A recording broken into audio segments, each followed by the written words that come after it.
right. And we're recording. Welcome everyone back to Norstead Point. Last session was pretty short, story-wise. You guys were essentially at the very start of the session. The Great Avian used Mawakawali's name to restrain Mawakawali, but having now fused with Meridia, she had just enough control to impart a part of her power, and she tells you she's like not really even her anymore. She's a mix between her and Mawakawali, and she imparts to you this power, uh, which she describes as being a blessing of the deep. And you guys picked where on your body this black spot would be, and your body was scarred in this place where the flesh was withered, but in return you received this tremendous power, except for Bruce, whose body dominated it. In addition to this Mawakawali / Meridia being had asked all of you to act as her champions to free its body of the parasites that basically are weakening it and restraining it. And you all agreed to do this. And so you were guided to where the Great Avian, or essentially what you guys are looking for right now is like the source of this crystal tree, right? And this entity is guiding you there. And as a final gift, this entity gifted you knowledge of the petrification spell, which binds an ephemeral body to the orb while the physical body is petrified, essentially, until a merfolk can come and like sing you out of that. In the event that like any of you guys like almost died or something like that.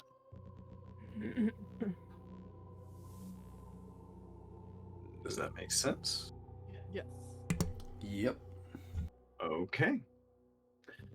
So, you were in the room with several clones, but you guys sort of moved south of there, leaving the clones behind in the room. The Pearl is also in the room. And as you came out, the Great Avian had a multitude of traps. And you guys dealt with the first wave of defenses, which was an army, an absolute army of elementals, pixie, etc. You guys have successfully mowed it down. You have not yet recovered from last session. But you've earned yourself a brief moment before you all proceed down the hallway. So what would you like to do? You have just finished combat. Short rest.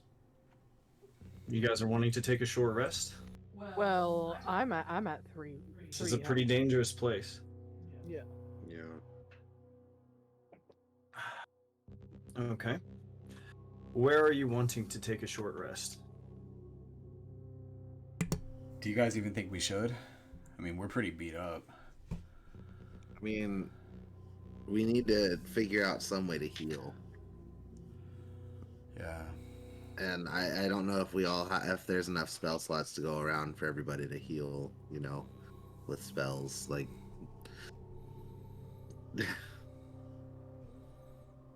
unfortunately, I didn't prepare enough potions for this.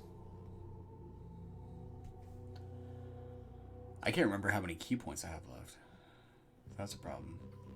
That is a problem. Like 9-ish, probably.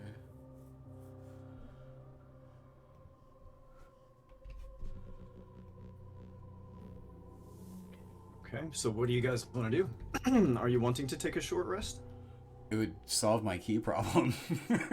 It would solve your key problem. As you guys are thinking about this, these towers, which are like glowing blue with electricity, suddenly like and burst with lightning.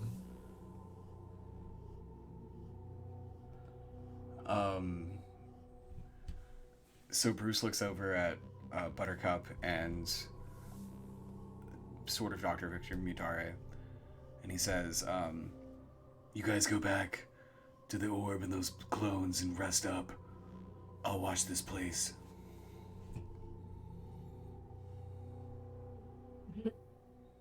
Poor Buttercup is just like laying on the ground at this point in time, breathing.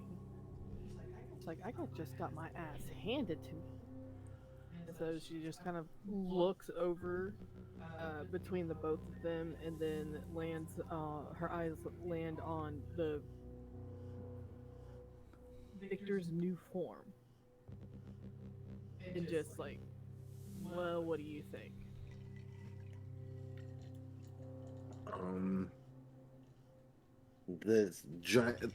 The big creature just kind of looks at itself, and it's covered in scratches and like wounds and shit, and then probably just gonna start. I'm gonna go ahead and use a 3rd level healing potion, healing spell on myself, I guess. What if you use the orb? The pearl? Yeah. God. I mean, you don't have It to, is- but it might help. It is presently back with Meridia, I believe. Well, not with.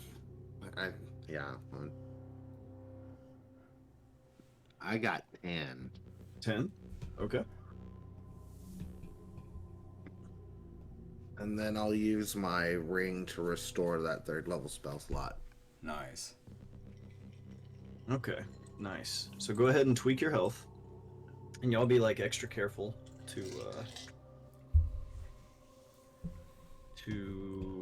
keep an eye on your health. Yeah. We gotta do something about Buttercup. Yeah.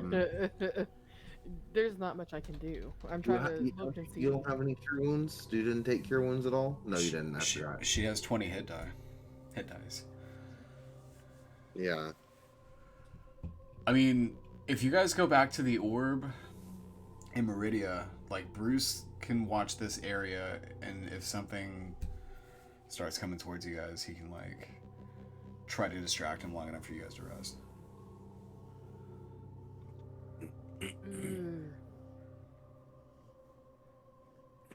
But it's so risky at the same time. Yeah, but it's way riskier to walk around with 3 You're hit about to points. Dead woman. Yeah, true. Yeah.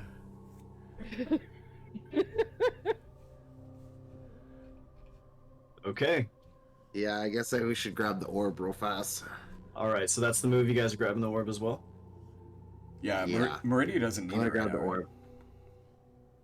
Yes. Meridia currently... Or the orb is in the room. It was like Yeah. at Meridia's feet. Okay. Okay. So yes. Alright, that's the move then? Yeah, and Bruce is gonna stay here and watch like this area.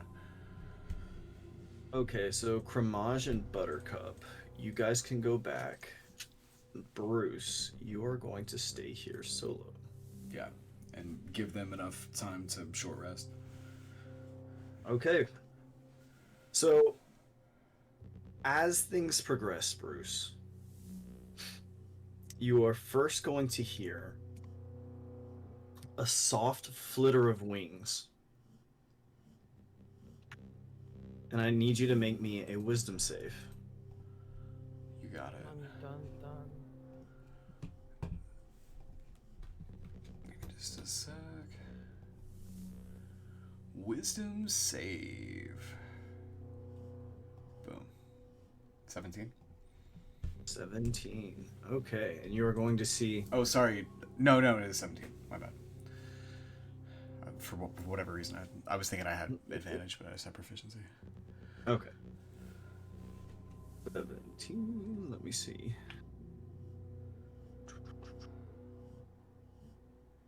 Okay, yeah, 17's enough. So you're going to see like this thing sort of like glimmer as it casts this spell, and then it is going to fade from view once again.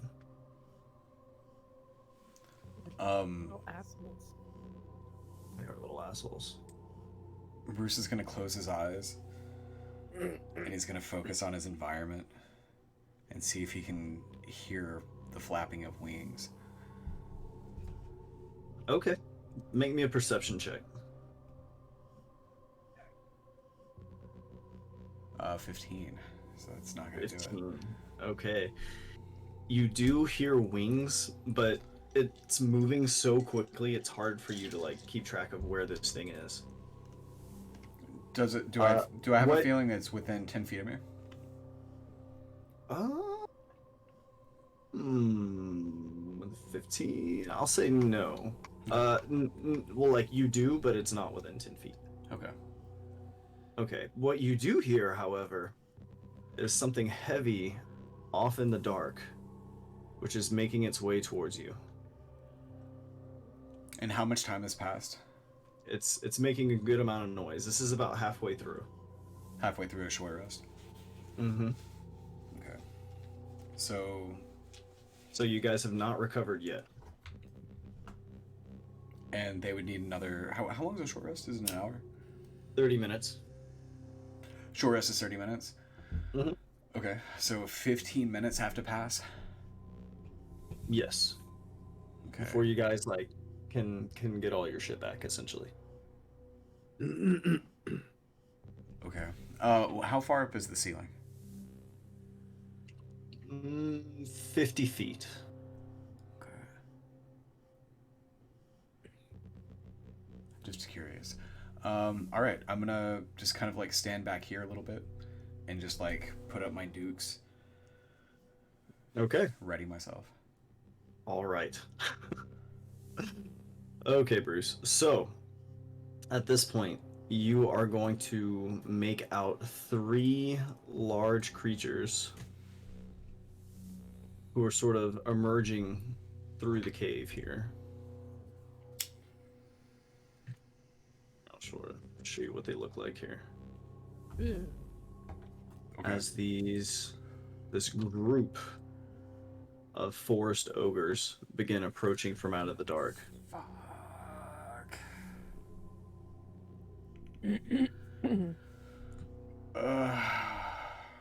So here's the deal, guys. If I go back to you, then we're all in combat. And Eddie, what's your HP like right now? Mine is not great. It's like 50 something. Okay. Oof. I mean, I could try to distract him for 15 minutes. Just dodge. Just dodge I mean, and if I dodge. get the orb, I can upcast something. I think I can upcast some heals. That might be the method. Might be the way to go. I mean, I definitely can't actively try to attack these guys. I would have to just dodge and try to block their way. Yeah. You do pretty well when it comes to physical combat, Bruce. Yeah. As we saw last time, you're basically like a tank now due to your martial arts ability, or your open hand ability. Yeah, okay. All right, Bruce. The DM wants us to wipe. Yeah, so I will ready myself. I mean, it's not really ready in action because I'm not in initiative, but I'll like ready myself and prepare for anything. Okay, so you're basically just gonna like stand your ground here. Yeah. All right. So these things are going to start moving into this space, and there's a moment once they get to about here where they can like, you see they're like really, they can get a good look at you. And Bruce, you're emitting like a soft white light from your body as well. So they kind of like, and they like squint, you know, they're looking at you. And I'm gonna need you to make me, actually hang tight. Oh no, okay. So Bruce, there's a quick glimmer of color, and an arrow like flies towards you, Can I catch it? but it does not connect. Yeah, if you want to use your reaction to do so. Okay, yes, you 100% catch it. I want to throw it at the weakest looking forest ogre. Okay. And I'm gonna yell, "Go away! I'm Bruce Fantana, and this place is closed because it's Sunday, just like Chick-fil-A." And then I'm gonna throw the arrow at him. Okay, go ahead. Alright. 17 to hit. Alright, so that will absolutely connect, dealing 13 damage. And this arrow, you're gonna see, Bruce, like, flies true and embeds itself deeply in, like, the neck of this thing, right? And it, like, kind of flinches in pain, but it sort of, like, carries on. You see its face contort in pain, but it just continues to move forward towards you. It doesn't seem to slow down. Yeah, I just take a defensive stance and prepare. Okay. Right. So, do I feel like Buttercup and Victor are, like, within yelling, like, hearing range? I would say they're up the tunnel a little ways. Yeah, I'm gonna just yell, "Hey, guys! There's some stuff, guys. I don't know if you can hear me, but I can hear you. No, I can't. So Buttercup and Victor, if you like, the two of you can join combat after the end of the next round. Okay. Okay. If you guys want to try to get the orb and heal, that's totally fine. I'll try to hold them off. But if you guys want to come back, that's cool too. I'm just saying, whatever you guys want to do. What can I do? I mean, Well, your shots penetrate. You could deal a lot of damage. that's true. Okay. Okay. So, let's go ahead and roll some initiative. Penetrate. 29. What? Penetrate. I'm just being dumb. Like, I'm super mature. I like the way you said it, though. Yeah, I know. That's Penetrate. You Alright, practice. Bruce, you are up first as these ogres are going to begin, like, they're going to charge at you, all three of them. How does dodge work? If you use an action, or if you burn a key in your case, to use dodge, it gives disadvantage on all attack rolls against you, which does stack with your wisdom save ability. I dodge. Okay. Holy shit. Okay. Wow. Then let's fucking do this. Is there anything else you want to do with your turn? You still have a bonus action, unless you burn a key, in which case you still have an action. No, I just want to, like, flip them off. Okay. That's it. So you make a rude gesture, right? And these things are all going to run up to you, and they are going to sort of circle around here and attack you. So this large one's going to go first. What's the DC on your wisdom saves? 13, I believe. It's my wisdom mod, right? Let me just double check. Mm-hmm. 19. Holy fuck. 19? Holy fuck. What's your AC? 22. Holy fuck. I also have Okay. proficiency in all saves. How do you feel about that? Alright, so this thing is going to, like, swing down with its, like, giant club-like hands, and it throws these crushing hammer-fisted blows into the stone. But you just sort of, like, deftly step aside. You don't even move out of your space that much. You just sort of, like, make these very slight movements around these, like, crushing blows. That was the first one. The second one was a crit, but unfortunately it does not pass your wisdom save. So as it smashes its hands into the ground, you are going to dodge around it. Now the other two... Oh man, that is not going to work. And... that is not going to work. I'm so glad I made those bracers for you. Thank you. Dude, honestly, it's these wisdom saves are just crushing these. So Bruce, as like all three of them move in on you, I want you to picture this as like you are just holding your ground, not letting any of them in as they like smash their hands and swipe at you. You are like striking up against like their arms and preventing them from pushing you back any further. But none of them are going to succeed in hitting you. At this point, All of these are going to glow blue. And go ahead and re-roll initiative. Actually, for as long as combat's going on, we're not going to worry about these pillars. There's no need. All right, Bruce. Am I first? Probably. Let's see. Oh, you got a 33. Oh my god. Okay. What would you like to do, sir? Here um. on the floor. Put herself out. So, the one that I threw the arrow at, is he the one to my left? Yes. Like this one? This one, yes. Okay. I dodge. You dodge. Okay. All right. Oh my god. All right. Let's do this one more time. So I'm looking at these wisdom saves. So these attacks are all at disadvantage, so that's 1 does not connect, 2 does not connect, 1, 2, ooh. Oh, but a 10 doesn't connect.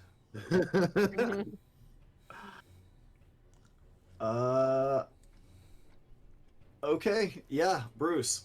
Once again, it's like you're starting to feel a little bit more confident now as these things are all trying to land attacks on you, and you're like blocking with one hand a piece and like lifting a leg to like move these like this hulking ogre in front of you, and you're just holding off all 3 of their attacks simultaneously. And they are not able to land hits on you. Nice. So that's been 12 seconds. So we just need 14 minutes and a few seconds, and they can short rest. Okay, now Victor and Buttercup, if you guys like, you can roll initiative now. Let me put you on the map. What's my health at though? 3. We didn't get time to. No, not until the end of this. Okay. Yeah, that's what I was saying. You guys are still not quite recovered. Are you coming back as Cramage or Victor? Cramage. I haven't changed forms. Okay. Okay.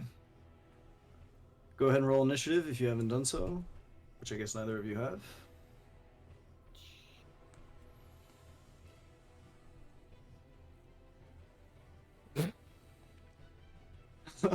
Wow. 2 2s. Cramage got a 22. Holy shit. All right. From the top, it's either Cramage or Bruce. I'm sorry. Cramage. Cramage is first. No, they did roll with initiative. Okay. We're at double roll. Okay.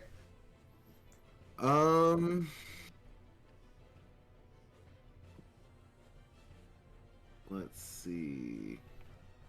I'm going to top off my temporary HP. Bonus action.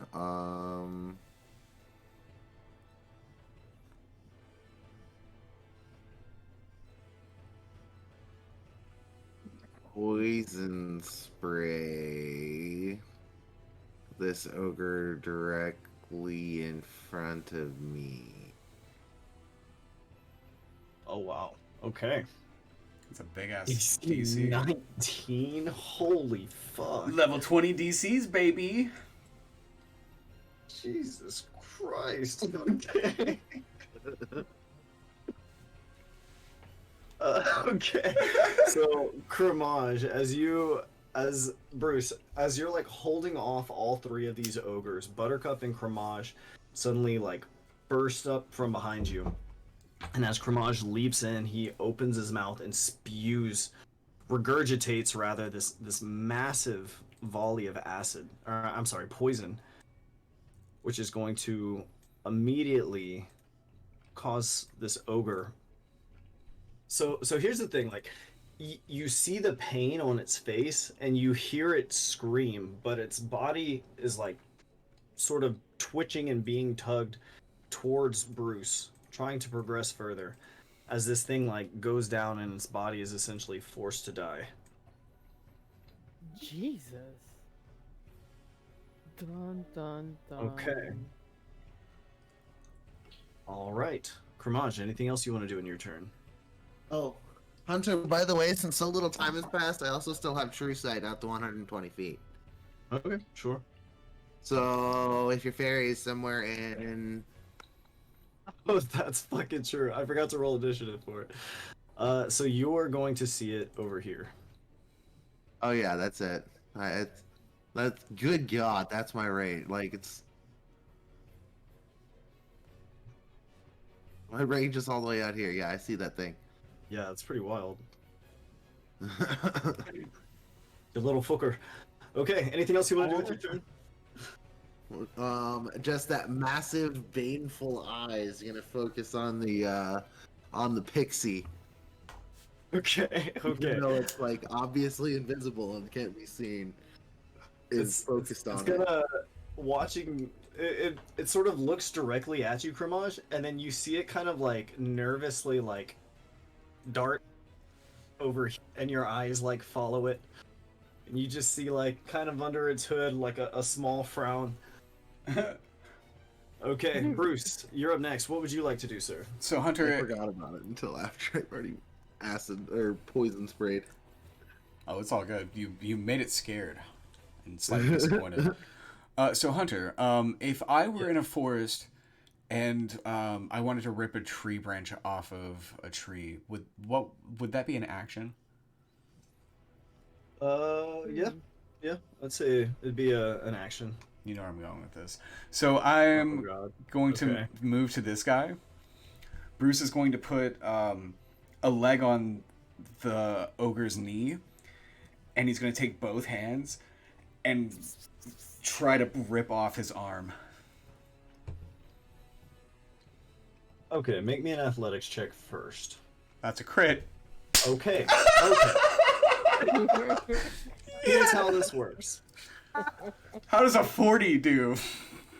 Here's how this works. Because you crit on this, how many attacks do you want to put into this? How much damage do you want to put? For every attack, it's going to be crits worth of damage. So max plus whatever you roll. You know what I really want to do, Hunter? Actually, it doesn't matter because you've got a fucking Vorpal martial artist. Okay, so you are absolutely able. So here's what I want to do. Here's what I want to do. Okay. Rip his arm off and beat him with it. So Bruce glares, his eyes narrow, and he looks at this, what is that, flawed ogre?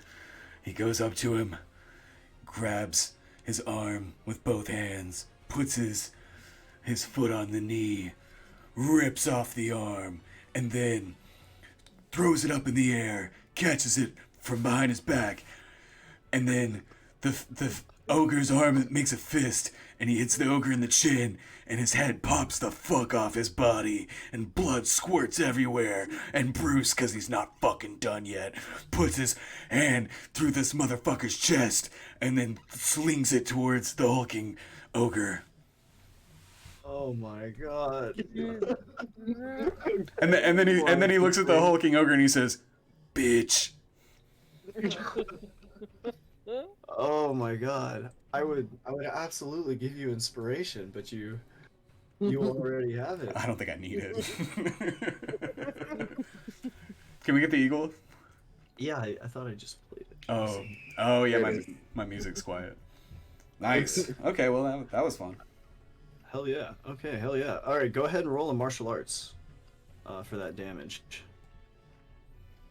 And then I'm going to also apply my sneak attack.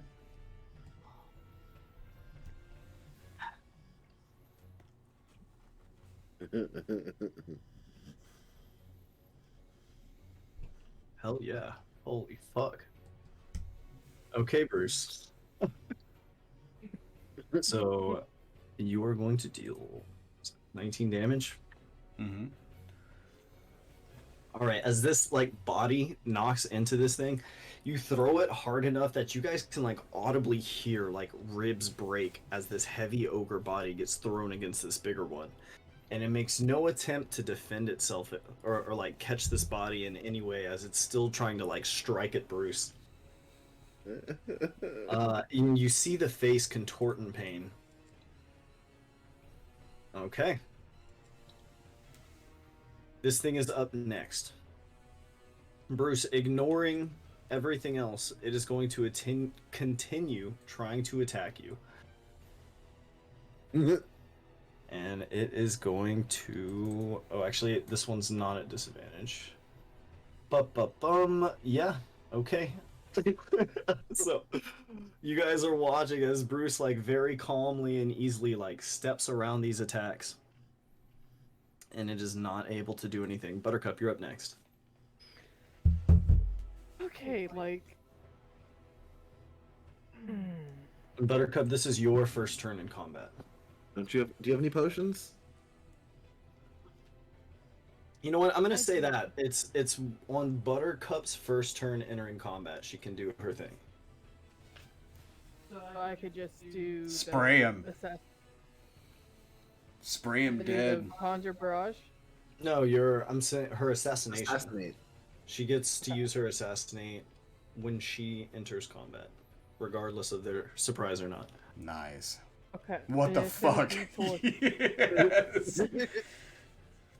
And it's gonna be towards the big guy right here. Okay. Is that with sneak attack and everything? Yeah. Nice. Okay. So this is the first time that Buttercup actually gets to pull this off.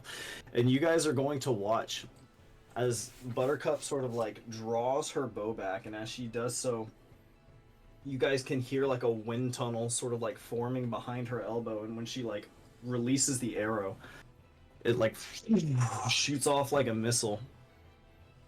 And it is going to blast this hulking ogre off the ground this way. And it is going to die here. Go.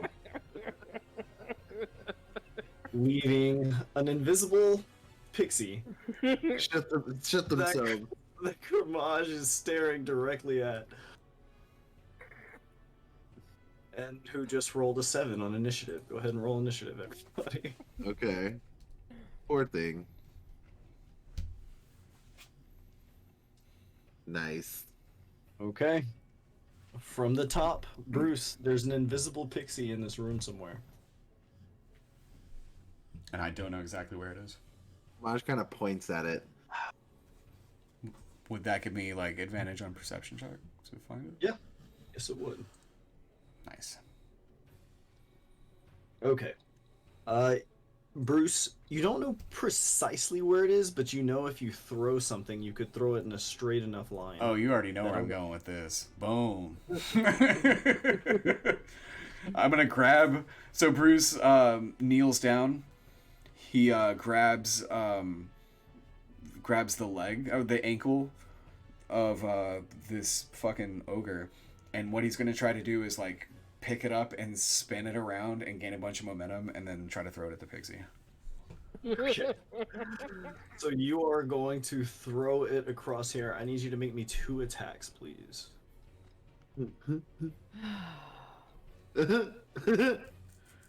Okay, that will do. So you guys hear like a shriek as something is knocked out of the air and blasted against this wall, crushed by the weight of this enormous thing.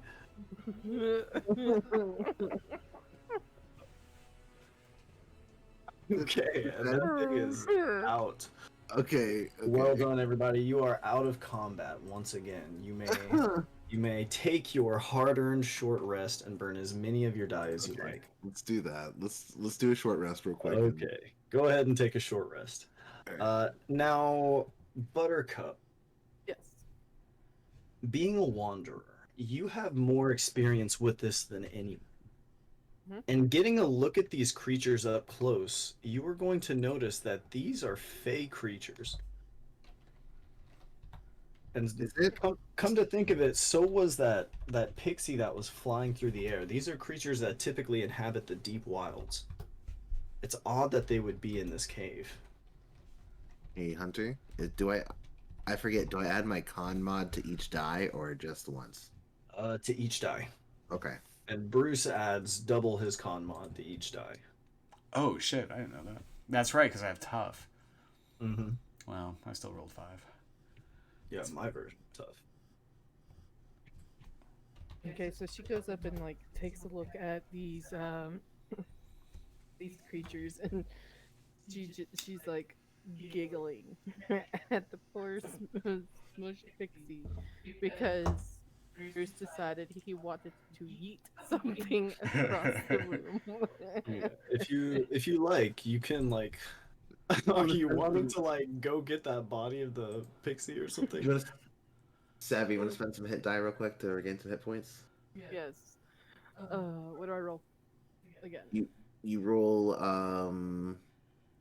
however many hit die you want. So 20. I guess for you, Probably yeah, all right. 20. Uh, you have 12d10 from Ranger, Oh, that D10's nice.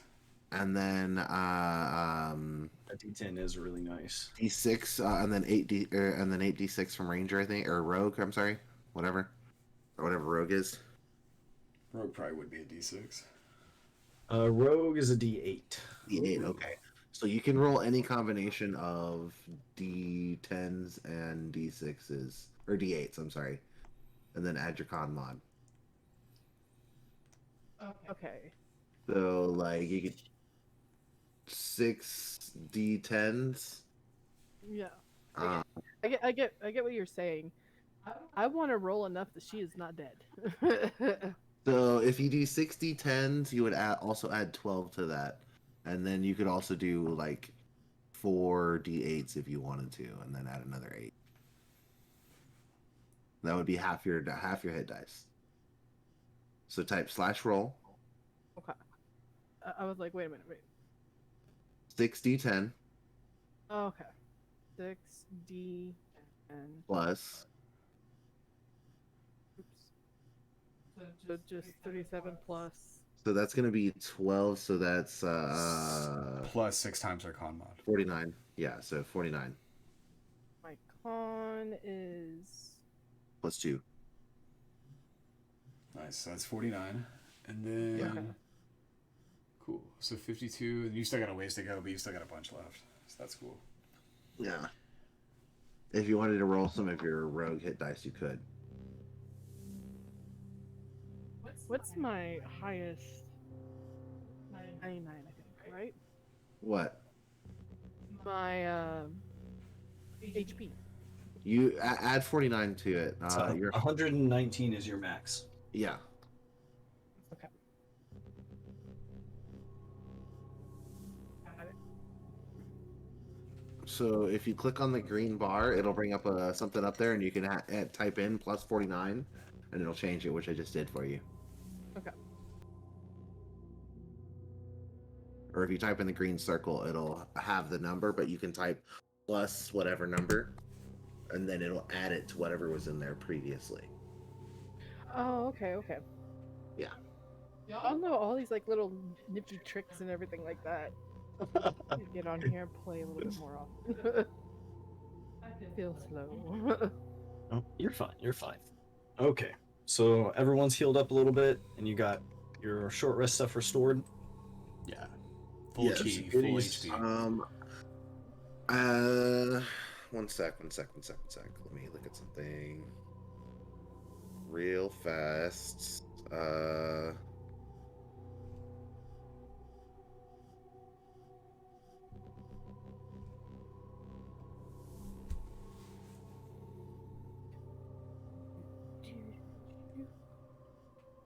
Give me 2 seconds.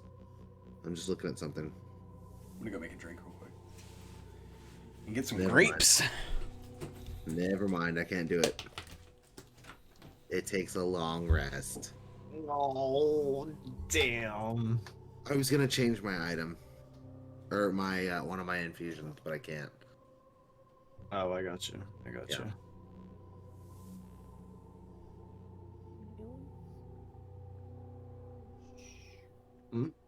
Mm. But it is fine. This is Oh. going to be interesting.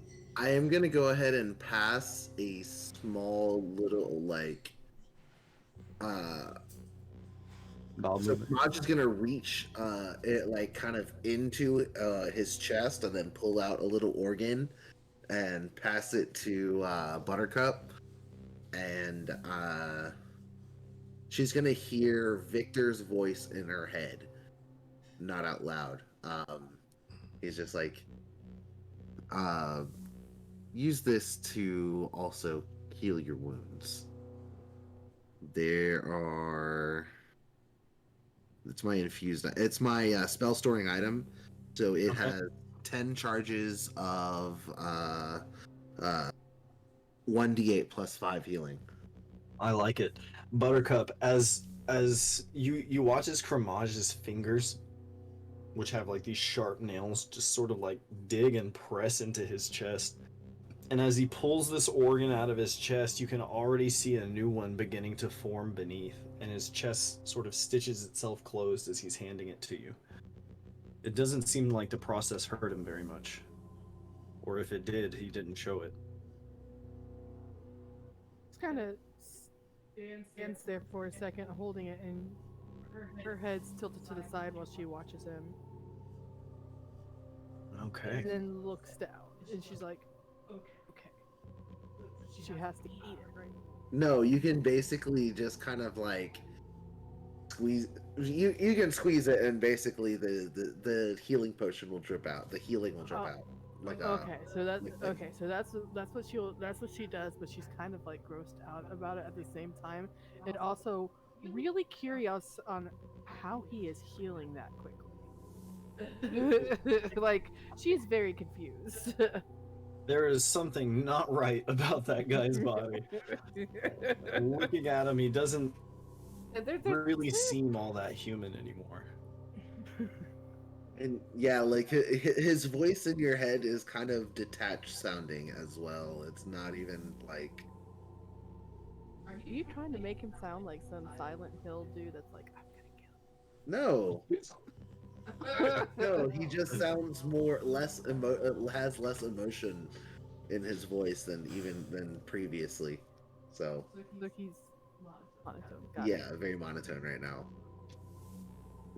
With the brain talking. Great. He has. I have telepathy. I took telepathy as the. Yeah, I know. No, I'm for the everyone else. This is Buttercup just starts squeezing that stuff on her, and at the same time, she's like, I'm not gonna think about what that is. And so I roll at what?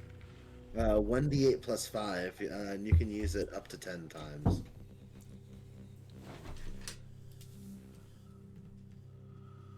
All right, I'm back. All right, welcome back. So, thus far, you guys have fought a combination of air elementals and fae. Weird.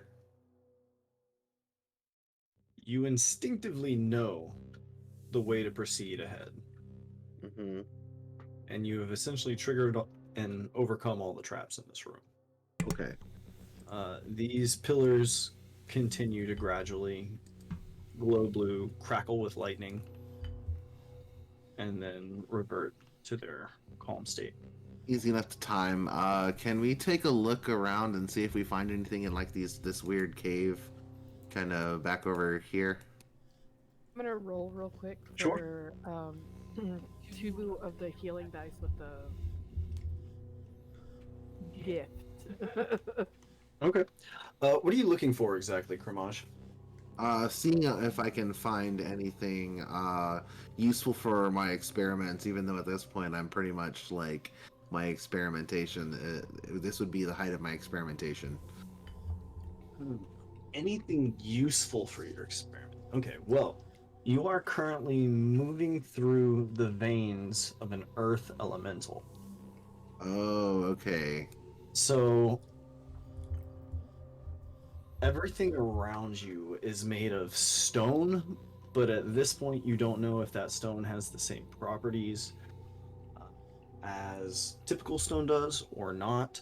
Yeah. You do observe that there seem to be like certain like fungi which are kind of growing, lichens and molds and such.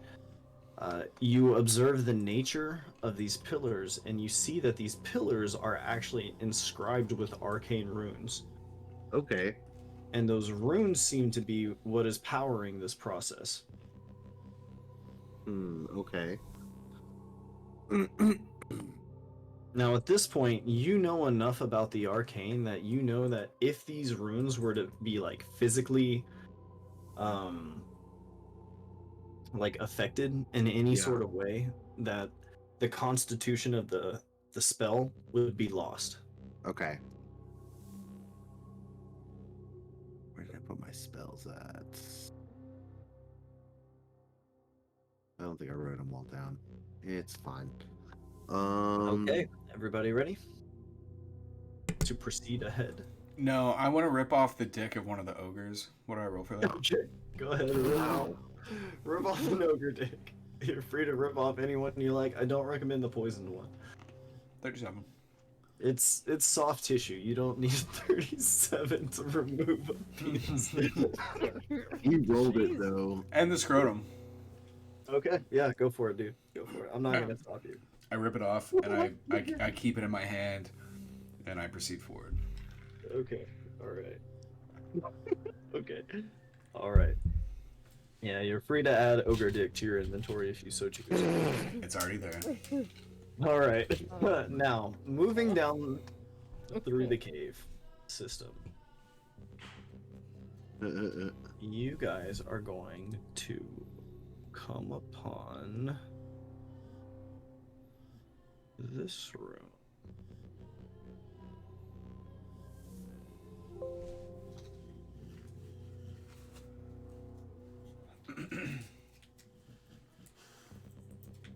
It's a hole in the ground.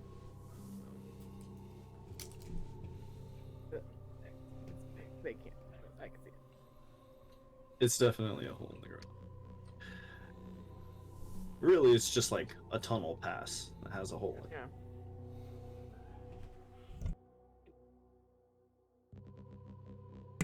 I hear things happening. I don't see them anywhere. Okay. Everybody here? Mhm. Everybody? Yes. Okay, I didn't realize they were just waiting for me. I thought the door was loading. Okay, so as everybody's in the room, or rather, as you're walking, like down the hallway, just proceeding towards where you know is the right way to go, all of you are suddenly going to become very alerted as. See if I can pull this off properly. As a large multitude of eyes, or rather arcane writing, fills the room, and you guys kind of watch. Shit, give me 1 second. As like these eyes kind of. Oh shit. Fuck, hang on.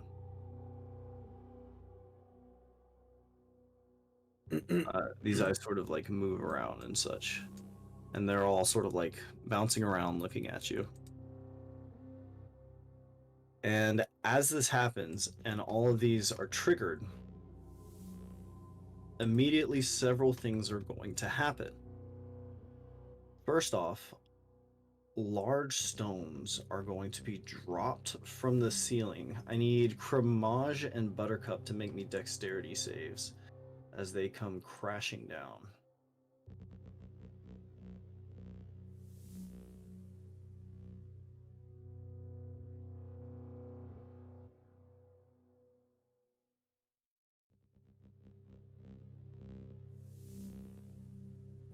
Okay, at this point, let's go ahead.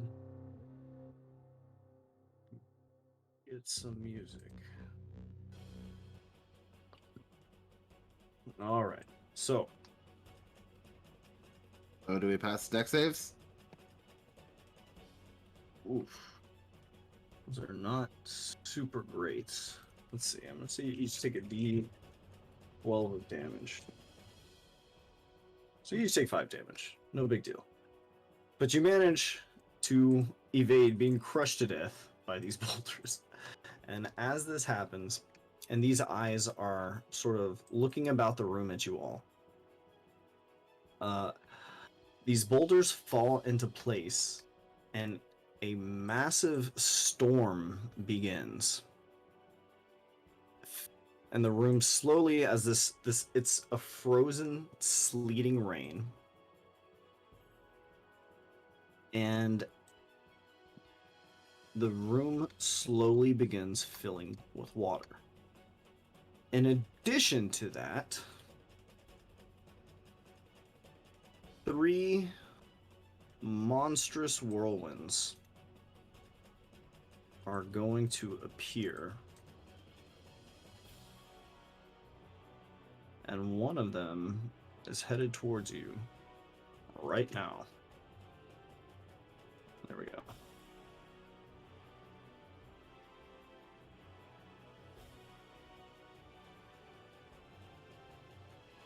Okay. So, this is cozy.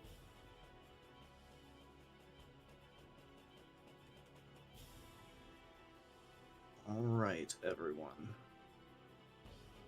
Go ahead and roll initiative.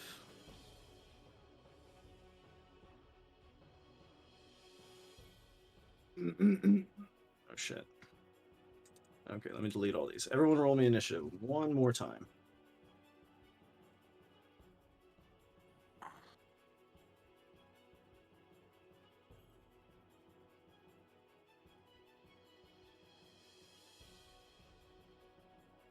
Ooh, boy. Okay. Well, I guess it's good.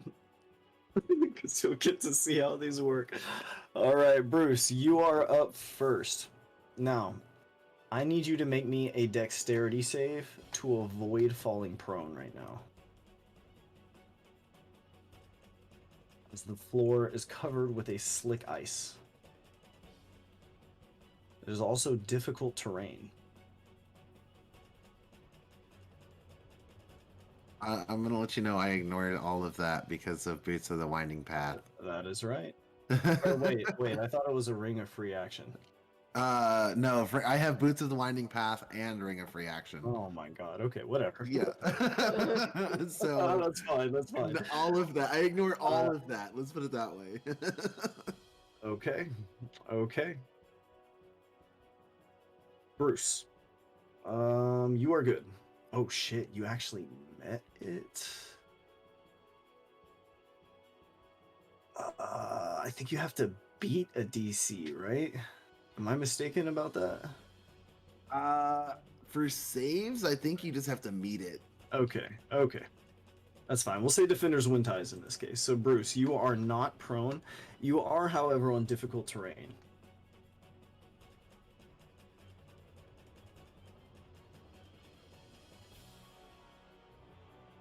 You might be muted. I can't hear anything you're saying. Oh, sorry. No, I said I'm gonna throw the ogre wiener at the churning whirlwind. Oh my god. Okay. 25 to hit. All right, so you throw the ogre wiener into the whirlwind, and Bruce, you see it immediately just get like shredded as it's pulled in like different directions by the force of the churning winds. It looks like getting into contact with those whirlwinds will be a very dangerous thing for stuff made of meat. But it did hit, right? It did hit. Stunning strike. It certainly went in there. Okay. I'm not gonna have that charge you a key. Oh my god. It doesn't work. Oh, okay. I was really hoping it would just like stun and then like not whirl. No. Okay. So if what you're trying to assess is like whether this is a creature or like an effect, this is more of an effect. I see. Oh, These okay. actually need to be a little bit bigger. Gotcha. So they're just whirlwinds. There are all these little spells on the ground, right? Think there are runes on the ground? Yes, there are runes all over the place. Okay. Except for this big one. It's no longer here. So because I attacked that, I want to jump over here and punch the wall. Oh my gosh, hold up. did not realize that the entire floor was not here. There we go. Sorry about that, y'all. All right. So you're punching the wall, you said? Yeah. Okay. How much damage do you deal? 9? All right. Well, that was for the whirlwind dick throw. So this is 23 damage. Okay. 20. Or, sorry, 15 damage. 15. Okay. All right. That will... Okay, so as you punch this, right, you see like light flashing out of these runes. And this rune certainly does seem damaged. And as you do this, one of these whirlwinds sort of sputters a little bit. Okay. So I'm going to use my bonus to attack it again.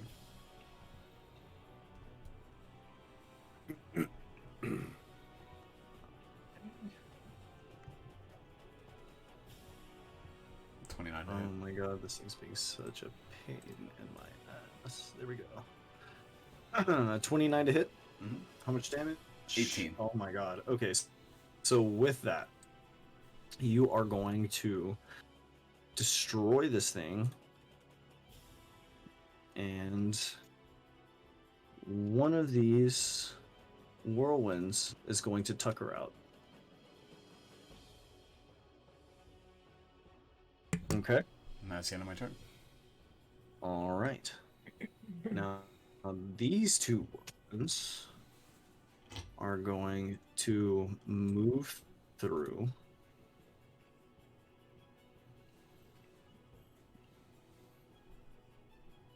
And they're only going to be able to get to about where Buttercup is here, as this one comes around as well. And Buttercup and Cramage, as it sort of passes through this area where you both are. Yeah. Let's see. Shit. I just want to point out it can't be restrained. Oh my god. Jesus Christ. That's pretty good. Okay. All right. Let's see. I know that's pretty brutal, and I apologize It's for fine. that. No. It's fine. I'm glad. I had some inklings. I had some inklings that I might, that paralyzed and or restraint might come up. Just turn the floor into lava, Hunter. Maybe because I hang out with you one time, Okay. Hunter. Okay, And I need know a how your brain works. dexterity save from both of you to avoid big boy damage. Yeah. Big boy damage. That's fair. That's fair. I do need to avoid that. All right. I also need to My remove all computer's damage. acting up a little weird. Okay, that's fine. Feel free to take a Doesn't second. always- Refresh. The only way I can pass that 22 deck save is by a 19 or 20. Okay, give me 1 second, y'all. Alright, my page is loading back in. Hopefully everything will be fine after that. Ooh, Cramage, that is not enough, my friend. Yeah. Okay. Okay. Alright. Like I said, the only way I can pass it is by rolling a 19 or 20. There's Oh, your modifier's not high enough. I have a plus Okay. I have a +3, bro. Okay. No, And that's totally totally okay. Like That's totally okay because I'm this just modifier finding out. is adjusted for a completely different person. Okay, so you're gonna take 29 damage, Okay. but you are not restrained whatsoever. In fact, you were not even budged by this fucking whirlwind. Yeah. As like all 4 of your arms like grip the floor, and these like slicing, churning, pulling winds assault your flesh, but the whirlwind just passes right through you, or right over you, I suppose. Yeah. Now Buttercup, ooh, with a 16, I'm gonna now need you to make me a strength save, because Okay. you are going to take 29 damage. Wait, is her okay? No, I guess it does have her. She's not- How much health does she have? Now she Let me is at let me check that lot. 59. Okay, perfect. Thank you very much. Wait, what's her save rolling right now? Because that doesn't look right. Plus 11, so I guess 4 and That 5. sounds Yeah. right. Yeah, six Okay, and yeah, six my and bad. five. Yeah. Yeah, she rolled a 4 and a 5. Yeah, so Oh my damn. bad. Never mind. Okay, so Buttercup. That's a good strength save though. That is a good strength save. She's a she's a strong girl. Okay, Buttercup, you are now caught in this whirlwind and restrained. You can use your save at the beginning of your turn. Let me see. Yes, you can use your save at the beginning of the turn to get out of there, but you will be thrown in a random direction when you do escape. Okay. In fact, it is your turn. What would you like to do? Escape. Isn't that her roll right there? Um. Oh wow. Oh wait. 'Cause it said you told her- 24 was her strength save. I was looking at Yeah. that. Okay, Yeah. my mistake then, Buttercup. You as well are also going to anchor yourself into the ground and not be restrained as this whirlwind passes by you. My bad. Okay, you are now up though, Buttercup. What would you like to do? She noticed what Bruce is doing, so what she does is she's going to go ahead and shoot that little thing. There it is. An arrow over here, and I can do the assassinate thing, right? The big old eye thing, the wall. Yes. Ooh, yes. Technically, you can. Good call. Okay, so that's what I'm gonna have Buttercup do. Okay. Oh no. Okay. Okay. There we go. I think that worked. All right. Go ahead and hit your button. Oh my god. Okay. So, Buttercup, you destroy this big one on the wall. And you are going to notice the ice on the floor become a little thinner as the storm that's like pouring, sleeting rain is starting to lighten up a little bit. I actually forgot to have y'all roll saves to avoid slipping prone. Can you roll me one more deck save? Yes. No. Rude, sir. I don't have to. Okay, yes. So you do not slip on this ice, Buttercup. Huzzah. Now, Kermage, yes, you do not have to. You find perfect footing as your nails just like sink into the ice and just cling to the ground. But you're up next. What would you like to do? Okay, Or I'm sorry, Buttercup, you had movement. Did you want to move? couldn't she also make another attack? Yeah, she also could. Alright, so Not assassinated, but you know. Yeah. no, I could still do a longbow attack though, correct? Yeah. I think yes. it's longbow. You could still do a longbow attack. That is correct. Alright, and I would be trying to get to this guy down here. All right. Now, if you try and shoot from where you are going to have a difficult time doing it. You're going to have to use some of your movement to move, but you've already succeeded in evading this whirlwind here. Okay, so I can move? Yes, so you can move.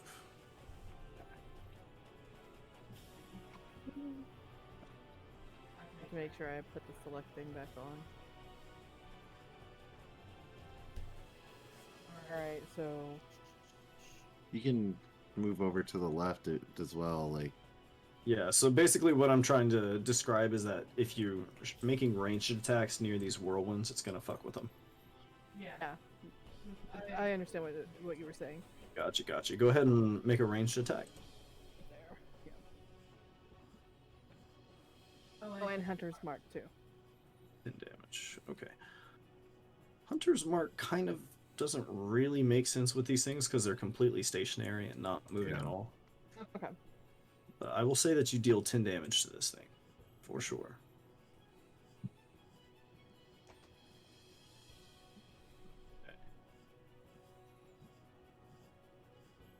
Yeah. Okay. All right. Anything else? No, that's gonna be it for my turn. All right. In that case, Kramaj, you are up.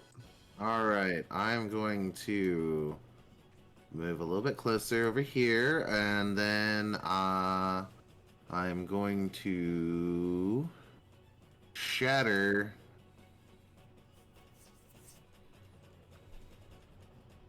Yeah. Shatter. Okay, that is going to automatically fail. And it is going to do. Okay, okay. It just auto fails. That Yeah. perfect. Okay, that is fine. And then can I attack or do a cantrip? Yes, you're attacking the distant one. Yeah. Okay. So I think I'd have to do acid splash, right? For ranged. Yeah. At the wall. At the thing. Okay, okay. Let's see. You're attacking this one on the other side. No.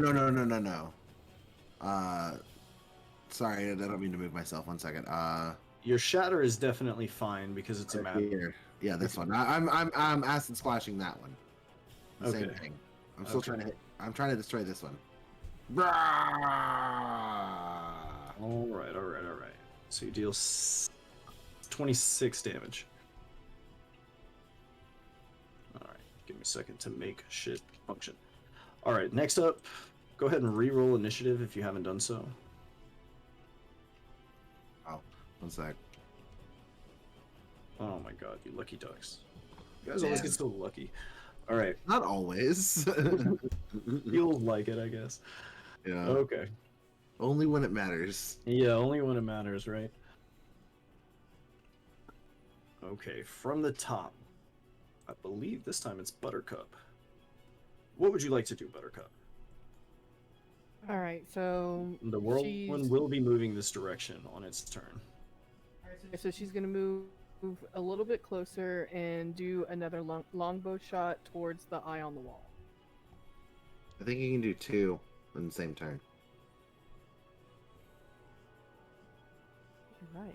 Yeah, multi-attack. Yeah. That is correct. Yeah. Yes, so you can roll 2 longbow shots. Okay. Pew pew. Pew-pew. Okay. Let me see. Actually, not quite yet. So we is 16. Okay. And once again, there's flashes of light as this begins to weaken as well. Okay. Can I get you to roll me a dex save, Buttercup? To avoid Give me one. slipping and falling prone as you're firing these shots. The dex, right? Mm-hmm. Dex save.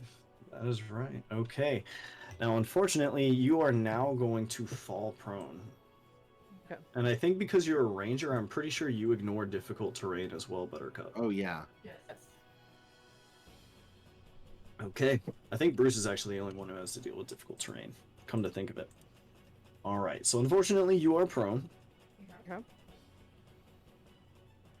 But if you like, you can expend half your movement to stand up. I'll go ahead and do that. Okay. Is there anything you would like to do with the rest of your turn? You still have a little bit of movement. She's just gonna kind of like wedge herself into this crevice right here, where she has a bit of the wall. Okay. Bruce, you are up next. What would you like to do, sir? So, do I need to roll a dex save? Yes, you do. Thank you for reminding me. Let's see. Dex 19. That's not it, right? 19, yeah. So you are gonna fall prone Okay. as you slip on the side. Nice. But I can use half my, or I can get up with half my movement, right? Yeah, half your movement. Okay. So if I were to use my action to cast jump, and then step of the wind and try to jump down here, You could ignore the difficult terrain doing that. Yes. Okay. And how far could I move? If I jump over there. I think I actually put it in here for you. Hmm. Yeah, so Step of the Wind doubles it to 52 feet. Ooh, okay. Doubles your jump distance. And then I think jump triples that. Is that correct? Yes, jump triples your jump distance. Okay, so you can jump 156 feet, Bruce. I jump right here, end of turn. Okay. Let me see. That's just your action. That's just your action. You can and your actually. movement. You still have 2 Ooh, bonus actions. Well, I cast And jump. you... Oh, So you yeah. can Well, that's a first level spell. So then you still have either a bonus action, which you can use your souped up martial arts for 2 free attacks, or he doesn't have any range. That's what it is. Okay, that's fine. Yeah, I guess you can't reach anything. Yeah. Okay, no sweat. Well, I like Alright, the thought. Fromage, you're up though. next. I appreciate the effort. Yeah. no sweat. Let's see. I'm going to spine launcher the WoW thingy. Okay, these are going to be a disadvantage if you're making ranged attacks. Okay. Oh, the disadvantage for range attacks. Disadvantage for ranged Okay. attacks. Yeah. Oh, never mind then. I'm gonna just do this twice. Okay, these are technically spell attacks, right? Yes. All right. I'll give you a pass for this one. Okay, so with this, yeah, you've been throwing damage on this thing. Okay, so with this big one is going to shatter. And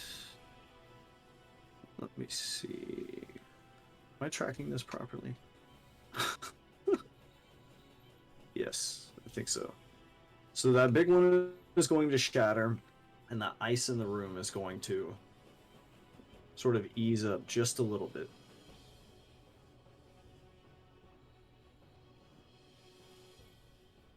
But it still remains. Anything else you want to do with your turn, Pramaj? Yeah.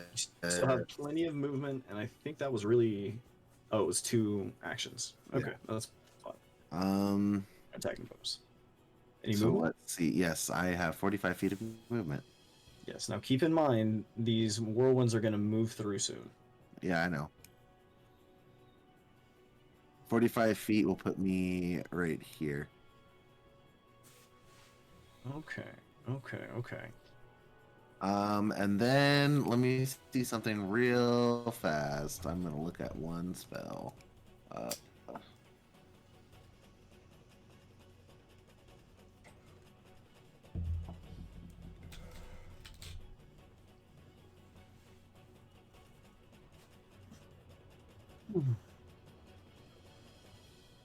These things are going to churn past you guys. Let's see something.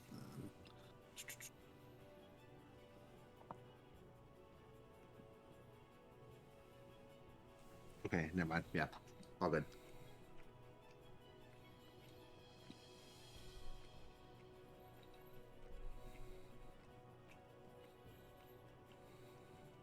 Just a little bit more. Okay. Now, Buttercup. Yes. Pressed against that wall like that, this whirlwind is going to pass you by harmlessly. Fromage, as this big whirlwind approaches you,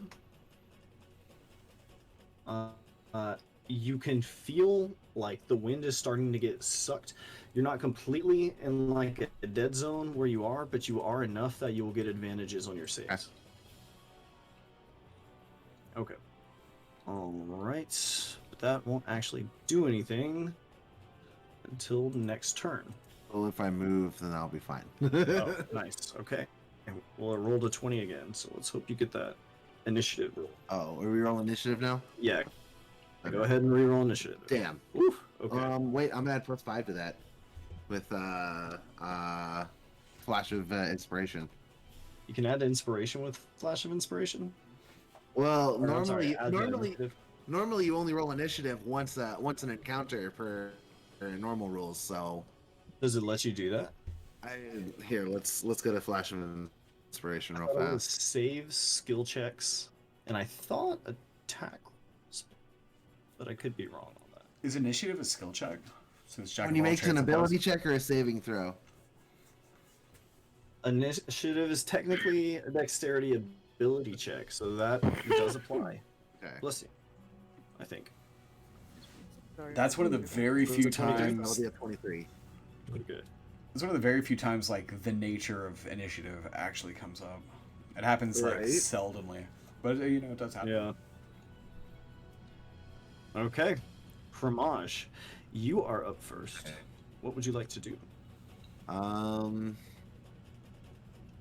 You have your full movement and all your stuff. see, I'm going to.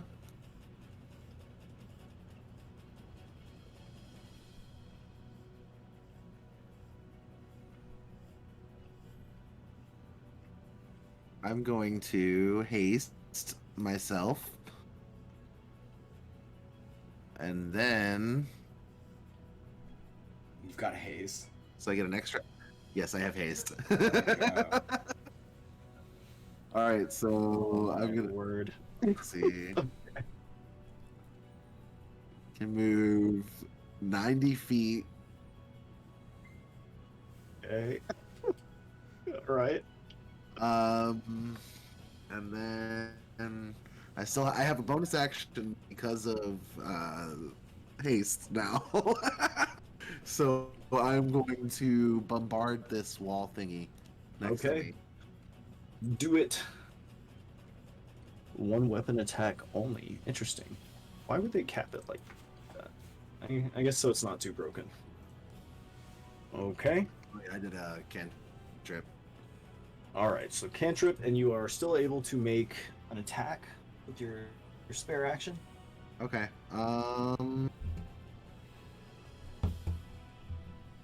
Let me do So far you have used either a bonus action or assumably a bonus action Yeah. to cast that cantrip. yeah. Okay. Let's That is do- actually sufficient for this one. Okay. As this is going to be destroyed, and the ice that coats the floor, which is fueled by the sleet storm. God, I hope I don't accidentally delete the whole map. Nice. Is going to vanish, allowing you guys to move easily enough as the Nice. two whirlwinds churn about the room. Dun, Where'd the dun. initiative go? Oh shit! There you go. We'll need that. So so if I use my bonus action for the acid splash, could I then use my regular standard action to move instead? Yep, you could. Cool. And you also have a haste action. Oh god, I do.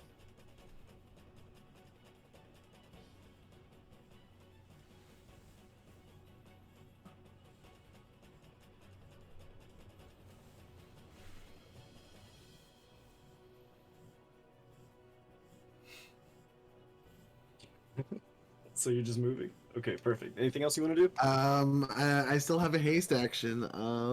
True. I guess I will get within melee. Use that to get within melee range, right here, Okay. basically. So I think that's a let's not even like from here to here. That's like 15 feet. So Okay, gotcha. All right, then Bruce, you are up next. You are now free to move about very easily. What would you like to do, sir? I'm gonna move over here. I'm gonna punch. All right, I'm gonna use do flurry of blows. it, man. Okay, throw some punches. So how many do I get total? These are all gonna hit. Like as far as accuracy goes, these are gonna hit because they're melee attack. Yeah, but how many total? So you get 4 for free, 6 if you pay a key. Okay. Jesus. Okay, those two are going to destroy. Oh, I Move destroy here. this thing. Okay. You're punching the one on the ground here? The one. It looks like there's one right in front of me. Oh yeah.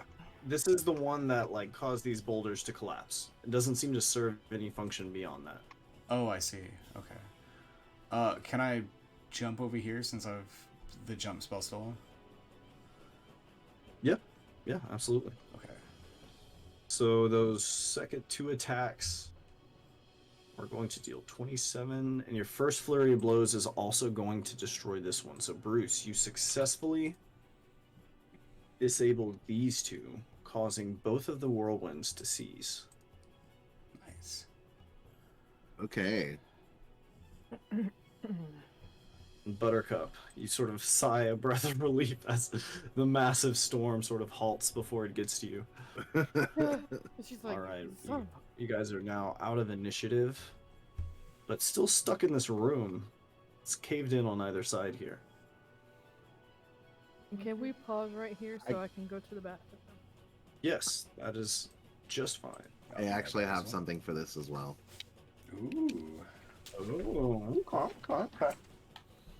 All right, let's take a 5-minute break. I'll be right back. Big B's hand.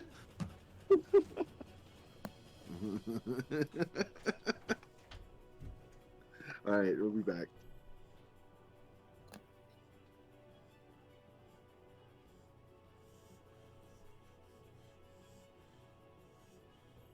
Oh.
All right, I'm back.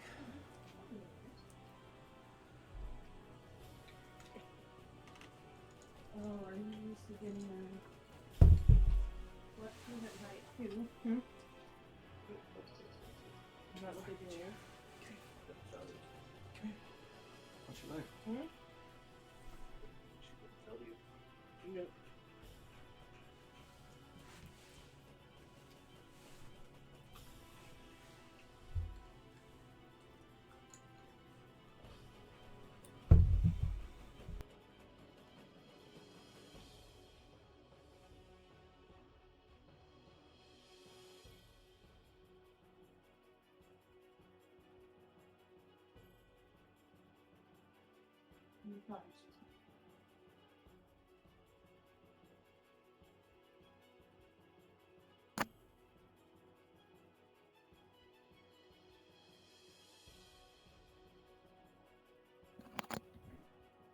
So,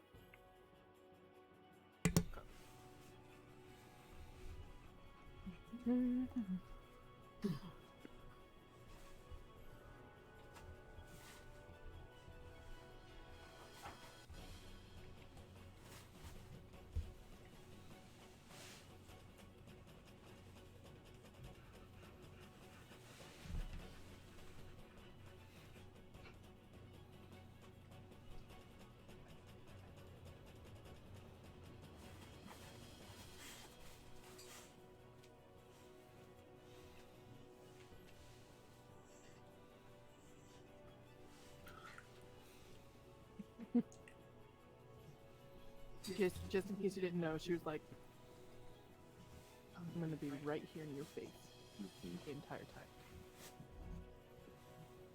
Why?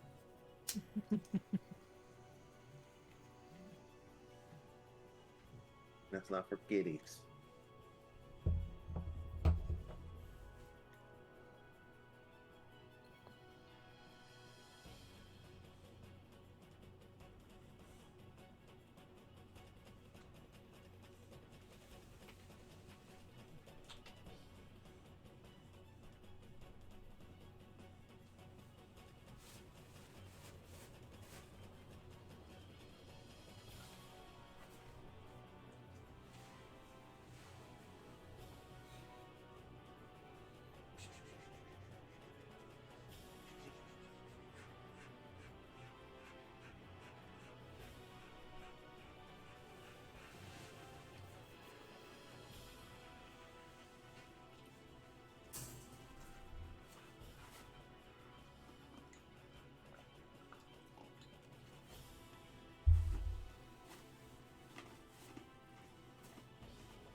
Okay, I have returned. Welcome back.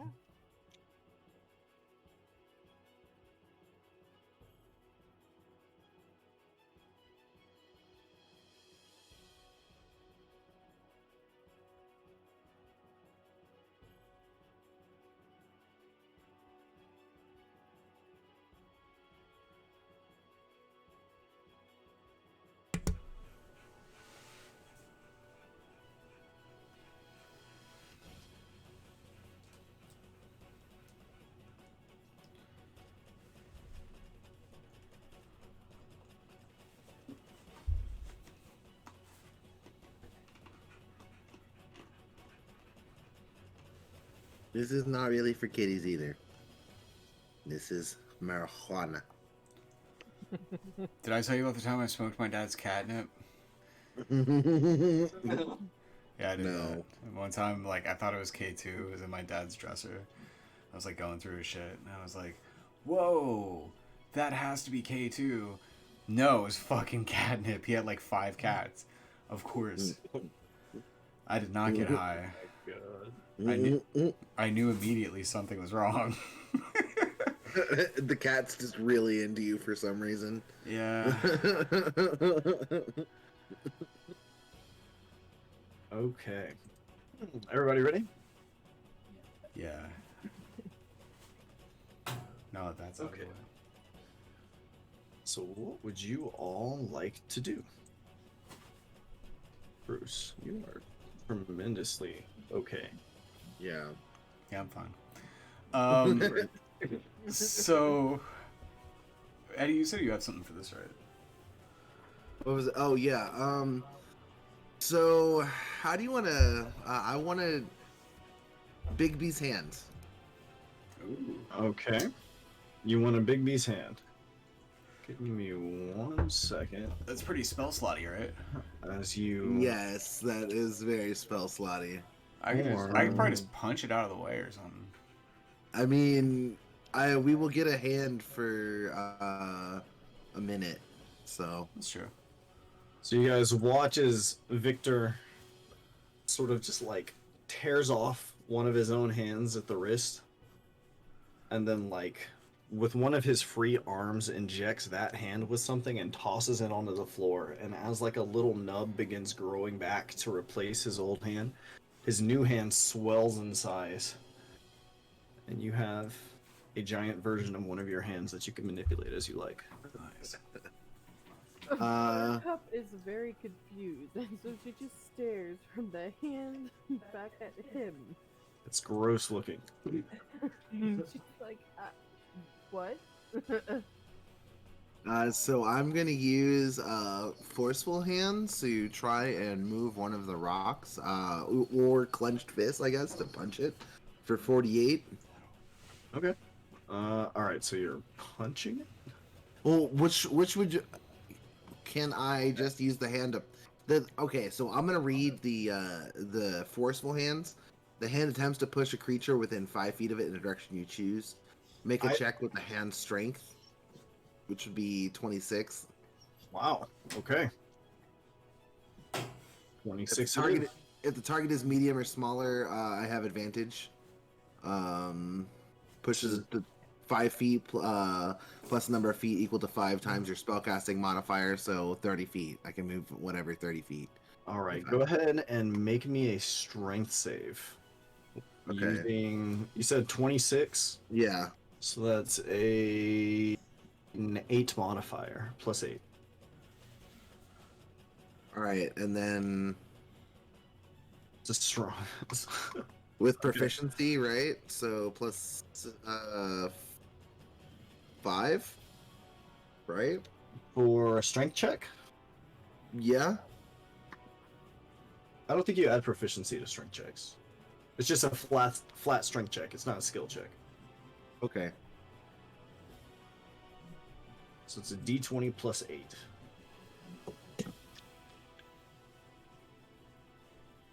Wow. It doesn't look like I'm going to inspiration. So, Bruce, you sort of observe as this giant hand is like pushing against this rock and it's like struggling. What the hell, man? Bruce, No, you wanna... I didn't get advantage on that. No, you don't get advantage on that, but I mean, you can certainly sit here and try again. Okay. But Bruce, Yeah. I'm just saying that, like, Bruce is going to observe as this, like, giant hand is, like, pushing against this stone and having some difficulty. I'll just kind of push it. Okay. I need both you guys to make me a strength check. And then I'll add 5 to that to make it a 22. 22? Yeah. Okay. Yeah, I'll use inspiration as well. Okay. To a 21. All right. 2 20s. That'll do it. Okay. So you guys are able to successfully push the stone just enough to form a pathway for one person at a time to move through. You're not able to push it super far at first, unless you want to spend another turn doing so. Nah. Yeah, it's not necessary. Okay, cool. So, how long do you get that hand for? A whole minute. A whole minute. Okay. And my spellcasting focus is my form. My armor. Oh, casting focuses. Oh, okay. Cool, cool. So for concentration purposes. Okay. How does that factor into concentration? Spell focuses? Sorry, my audio cut out. Can you repeat that? I was just talking about spell focuses in with I think spell focuses just let you ignore was it material components? okay, I guess so, If they yeah. do something else, let me know, but I think that's all they do. Is But that's cool though. think That's, you're that's a cool detail. Is that true? Yeah. Wow. Yeah. It's really strong. I didn't Yeah. know that at all. Spellcasting Yeah, focus. That's why it's kind of a that like you start the game with a focus because it doesn't give you any way to progress. Yeah.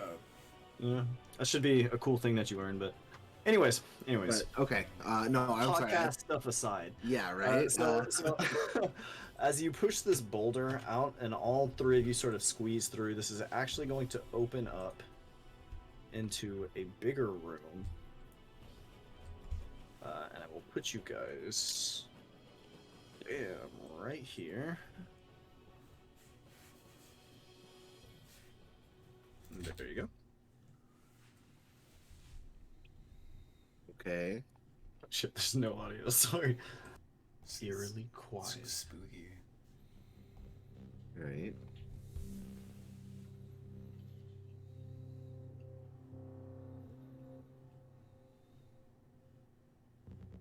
Okay. Wait, Cremage. why is my what? That's weird. What's your AC, Cremage? 20. Nice. 20's being clunky, and that drives me crazy when it does that. What on earth? Okay. So there you go. You guys walk into this room, That's weird. and it opens into like this wide cavern. I listen for noises. There are no noises save for the lighting up of these pillars, which then crackle with electricity. Going to use another charge of my gem of true seeing. Okay. Can you tell me real quick what True Sight does, Okay. aside from like seeing through illusions? And the rest of you guys, what are y'all doing? Cremage sort of like lowers into a sneaky, stealthy position. I'll stealth as well. Yeah,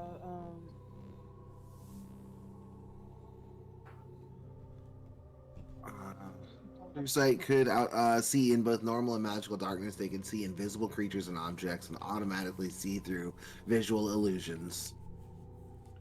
And I can also see into the ethereal plane within the same range. Okay. Can you read that one more time, but a little slower? True sight allows me to see through normal and magical darkness, as well as I can see invisible creatures and objects, and automatically see through visual illusions, Oh my gosh. and see into the ethereal plane. Oh my gosh. Okay. Well, good to know. That. Okay. Okay. Looking about this room, though, you do not see anything aside from these glowing pillars which crackle with electricity and calm down again. I'm done. Okay. Yeah, But you are all approaching I just want to like tiptoe. quietly and stealthily. I want to tiptoe this way. Yes. My second roll is should be 10 higher, but it's only giving it a +5 on my stealth.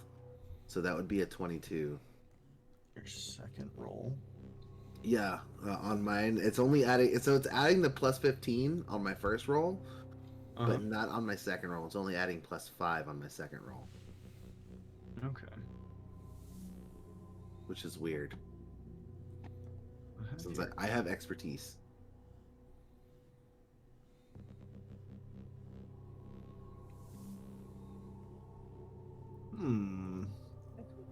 He's right. Okay. Buttercup, are you stealthing as well? yes. Okay. Roll? Hold on. Oh, you have a cat. Oh, she got, I think the cat made her quit on accident. It like hit her keyboard. Yeah. She's rejoining, she's got to rejoin Discord, one sec. Okay.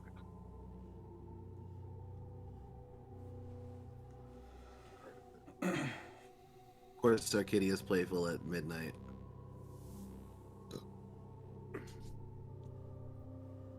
Or Ba-ba-ba-bum. Let me know when she's back. she just got back. Sorry about that. You're fine. You're fine. Okay, so you guys are quietly creeping through the room, right? Mm-hmm. And as you're progressing through, uh, once you proceed far enough in, there will be runes on the ground, which triggered are going to light up. And similar to before, creatures are going to sort of like flash into existence. And it's these three birds, right? Okay. And they sort of like tilt their heads about, looking into the darkness. And one of them says, "Intruders." Another says, "Liars." The third says, "Treacherous." But aside from that, they don't seem to move. They're looking about into the darkness, but they do not see you. Um, I am going to take this giant hand and move it. Uh, just move it forward some. Okay, so if you get it for 1 minute, we'll say between you guys, like, between you using it and Yeah. then you guys moving in here, we'll just call that 2 rounds. And that you guys essentially just came straight in here. So you still have, what, like 8 rounds Yeah. left? Okay. Yeah. Cool, cool. Is that a concentration? Yes. Okay, okay, good to know. All right, so yes, these three great avians are looking about into the darkness. Yeah. So yeah, I would like to order my hand forward. I can't control it. Oh, shit. That's true. Let me see. Here you go. You should be able to control it now. Yes. Okay. So yeah, I'm gonna move it. Right? And it's just gonna kind of crawl forward on the giant fingers. Okay, so is it just like moving into view for them? Yes. I'm basically kind of motioning everybody off to the side, just so we can kind of see what it does to this hand. Okay, so as this hand comes in, all three of them are going to like, "Ah!" Like, and they're gonna be like intruders. And each of them is going to lift off into the air. Sorry, give me 1 second. And you all watch as all three of them suddenly do a wide variety of things. Give me 1 second here. One of them summons a crushing fog on, let me see, from here. And as you guys watch this fog, it's like a contained explosion that continues and is like churning in itself. And you guys are watching this like fog very violently like move around, like churning, and as it's moving along the rock, it's like going like as it's like churning and digging up the rock as it like moves towards his hand. Another one is going to summon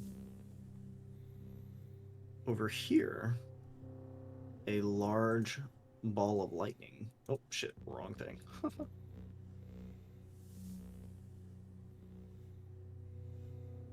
And yet a third is going to summon a whirlwind over here, which is going to move towards this hand. Now, what are the defensive stats on this hand? It has 20 AC and HP equal to my max, so 158. Okay. 158. Health? That's a Yes. shitload. Holy 158 fuck. health. It has hit point Okay. equal to my hit point maximum. Okay. All right. Well, these birds are going to surge with electricity, and I guess, are you just gonna watch? Do you want this hand to do anything in particular? Well, I want to see if it can attack one of them, if it can make it. Okay, sure. I guess roll initiative yourself, and we'll just work that way. Okay. And I'll have the birds roll initiative as well. Yeah. So we won't call this full-blown combat yet, because they don't yet know that you guys are there. And while this is all happening, I just want to like slowly creep up. Okay, yeah, that's fine, Bruce. So as you're moving towards it, like, they do not see you. Okay. Now, these things are going to go first. Okay. All right, I need this hand to make me a dexterity save. Okay.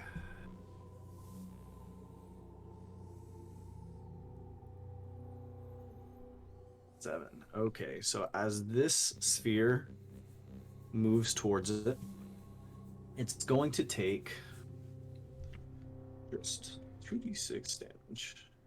So it's going to take 7 damage. Okay. However, on top of that, this thing is going to strike out with a bolt of lightning and deal 19 lightning damage. Okay. All right, now the bird on the bottom is going to attempt to pull the hand. Actually, it doesn't know the name, so it can't use this ability. Never mind. Bird on the bottom is going to attempt to use Shatter. Can I have the hand make me a con save? Or just use your con save, I guess. Yeah. Okay. One sec. The hand. The hand. Dun dun dun. Would Bruce see anything on the ground like a loose rock? Yeah, there's plenty of like loose stones around here. Okay, I'm gonna pick up a stone. Con save. Okay. Wow, okay. So you are only going to take, we'll call that 9 damage. Okay. No name, so no. Oh shit, you can't see this damage here. Sorry, my bad. Let me fix this. Yeah. All right, the last bird. Sorry, I still have a bunch of stuff set to Whisper GM while I was testing. The last bird is going to push this whirlwind into this hand. I need the hand to make me a dex save and a strength save.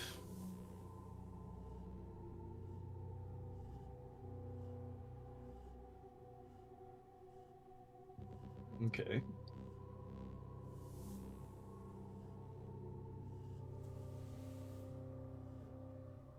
$26 damage. So the hand takes 26 damage. As far as that strength save, all right, the hand is now going. How does this work? Yeah, so I guess the hand is going to be mixed up inside this whirlwind now. Okay. Okay. Aside from that, the birds don't speak to each other. They move almost robotically. And each of them just sort of hovers in the air. Kramash, it's your turn. You're free to make another strength save if you want to try and break out of that.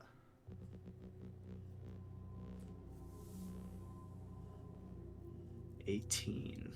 Okay, that is not going to be sufficient. The DC what is is it? 23. So I could flash of inspiration it to make it pass. I don't know what your modifier is. +5. +5. Yes. If we're doing the Okay. fair twin ties, then yes. Yes, I would like to do that. All right. So you are able to escape from this. You will be Okay. thrown 40 feet to the east. So here, let's measure right there. Yeah, so let's see. I can actually, if you move it and then right click it, it'll actually show you a thing. Yeah, cool. So like right there-ish. Yeah. Okay, so once this hand makes contact with this cloud, it's going to take 5d8 damage. Because touching this cloud is a very bad thing, as you guys all see. It's going to take 19 damage. It's not applying it. Sorry, 1 second. Let me. No, it did apply it. You should have 78 health right now. There it is. Okay. Third of Cool. each turn, sinking as low as possible. Okay. All right. shit. So. I'm sorry, actually. I used the wrong technique there. I'm looking for this thing. Much less damage. You are only going to Okay. take 2d6 instead of 5d8. So plus 11 then. Yes, plus 11. Okay. Cool. All right. I'm gonna move up to this one, Okay. and then gonna attack it. I'm just gonna make a punch attack Okay. with Cramage for this because it's a melee spell attack. Okay. Doesn't Bigby's fist do like a certain amount of damage? Yeah, it does. So I'm just rolling that for the attack, but it does my attack. The Big B's fist does 48. So 4d8? Wow. Yeah, Okay. yeah. So this attack would. Oh, I see. For your attack roll. Yeah. Okay. 28. So that definitely connects, and then you can roll the 48. 18 damage. Okay. So as this fist connects with the bird, Yeah. it clobbers this bird across the side, and the thing doesn't seem dazed. It takes the punch, which is a brutal punch, by the way, and you guys Yeah. can see there is actual like physical damage. It's like part of the beak collapses a little bit. However, it does not seem to show any emotion or any pain.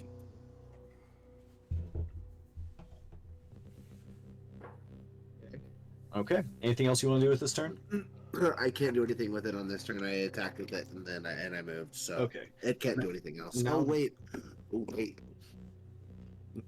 I can cast a spell from it. Wow. You can cast a spell from it? That's very nice. Okay. When So you what do you cast a wanna do? spell and as a bonus action, okay, I'm sorry. Forceful handing. Oh, I'm sorry. I was wrong thing. I read the wrong thing. My bad. Okay, you're fine. All right. So while this is going on, you guys, all three of you are still back here.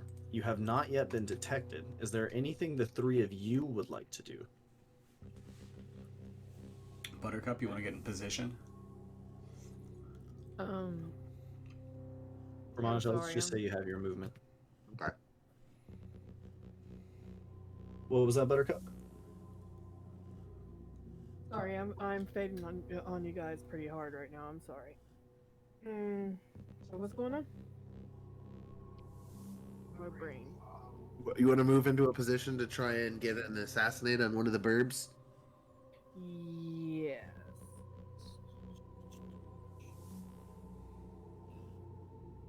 Okay. Bruce, do you have anything in That would particular that work. you are up to, sir? Maybe. I'm just gonna wait on Buttercup, Okay. and when she gets in like a snipey sort of sitch, Bruce will snipe. Snipe research. Okay. Alright. And let's see if I can. So the tornado is gonna give you That's in my range. some trouble. So this churning cloud is slowly moving this way. The whirlwind is moving this way. And this giant orb is just sitting here. Alright, from this position, I'm gonna have Buttercup go for this bird right here. Okay. See, how far away is the other bird? Yeah. I would like to hold an action for when Buttercup attacks, so we can all attack the same thing. So Bruce is gonna look at Buttercup and he's gonna point to her and then point to this one. The one that I was pointing at before? This one over here, because I can range this one, but I can't range this one. but you can. Okay. I could do my assassinate on that one. And then Okay. Alright, so I'm gonna do here we my go. assassinate on this one. All right, Yay. Bruce, it. roll me a survival check, Bruce. Okay.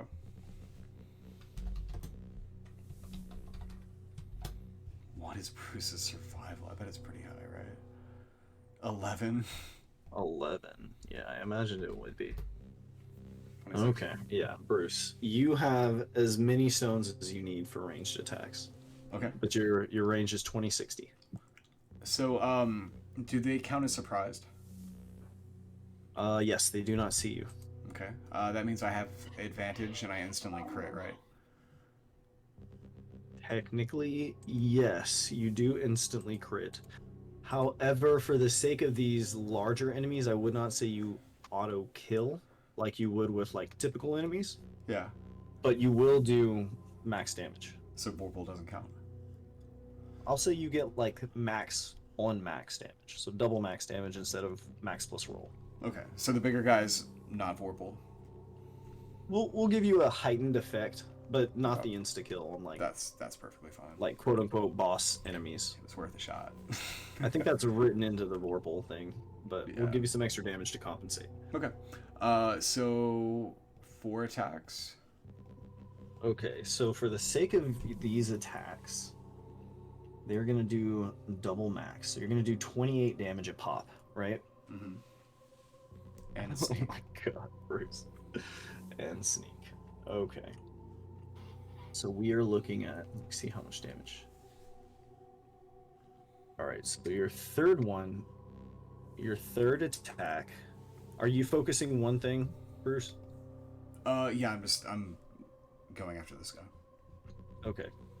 So as you throw 3 like bullet-like stones, they sort of like sink in perfect succession, and this thing is going to like sort of burst into a cloud and dissipate, Nice. which simultaneously lifts this crushing cloud of fog. Okay. You so- still have 1 attack left if you want to deliver it to this last person. Okay. I guess I could actually move. Yeah, you can still move. Okay. So I'm gonna move to here. 2d6, so it's 24 plus 28 for your last attack. And I'm gonna sling. Yeah. So the 26, does that count on this one? Yes, that does count. Okay. Would the sneak be added to this one as well? Yes. Okay. Yes, so this is 28 damage plus 24 damage Stunning strike. for a whopping 52. Okay. Stunning strike. So I think it's a DC 19 con save. Let me see what the con on this thing is.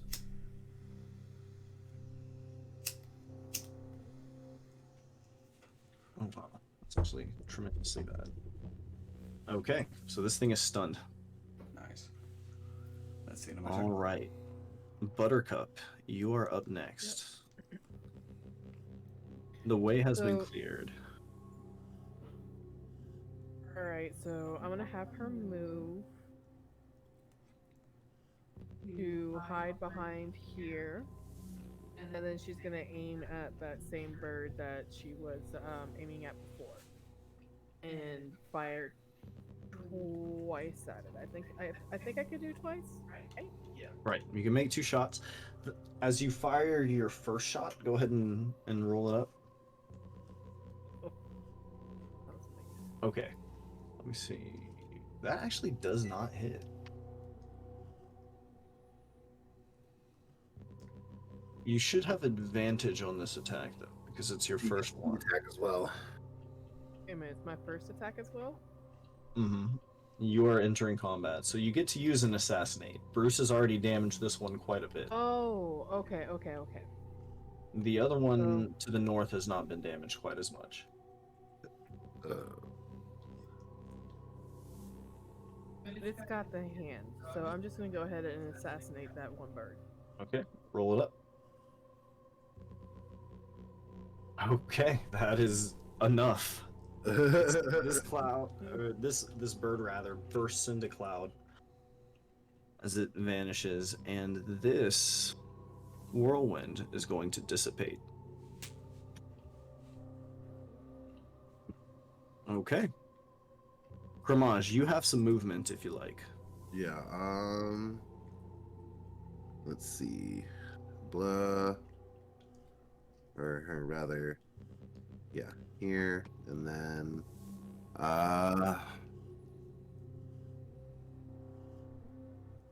Let's pew pew.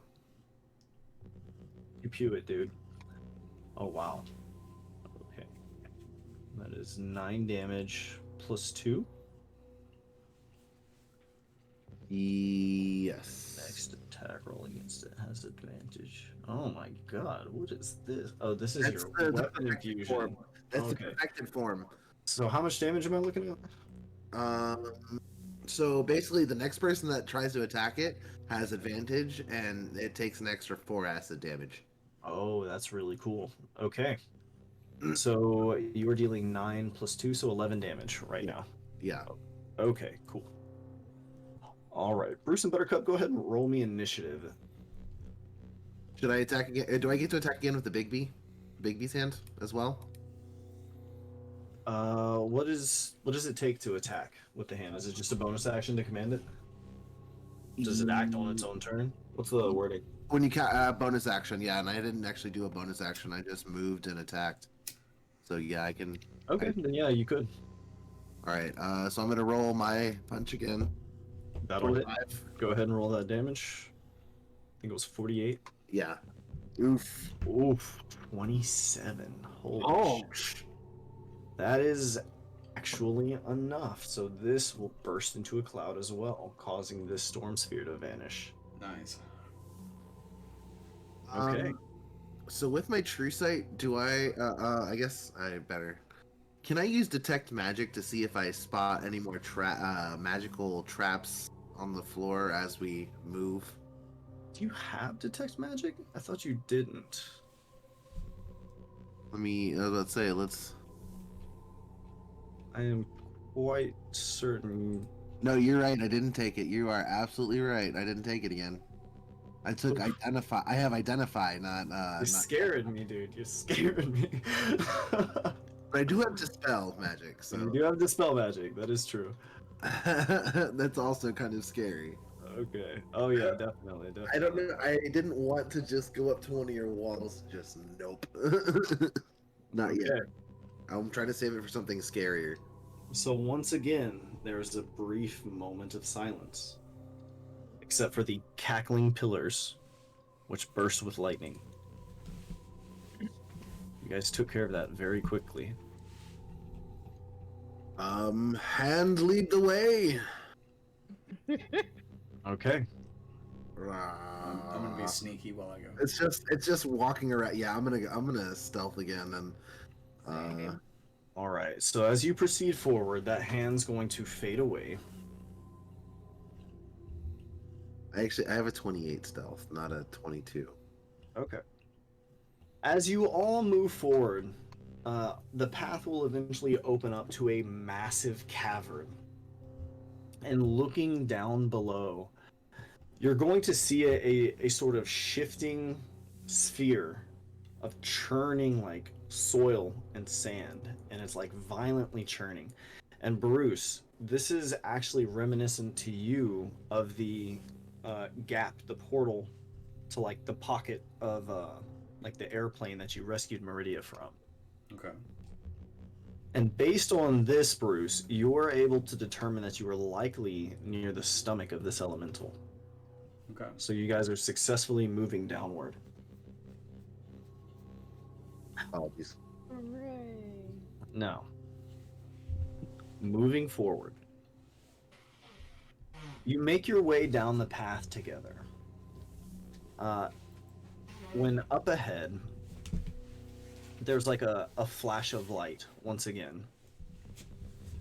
And you guys are going to see what appears to be a lone figure dressed in what looks like tribal attire.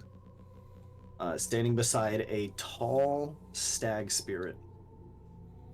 And where the stag is standing, like plants and natural things are growing. It's honestly a beautiful sight looking at the two of them. And you guys are going to note that this figure sort of takes a hand and like rests it like very tenderly on like this stag, who sort of like nuzzles this figure in response. And then the two of them are sort of like jerked upright. They like suddenly stand upright very suddenly, and then they face to you.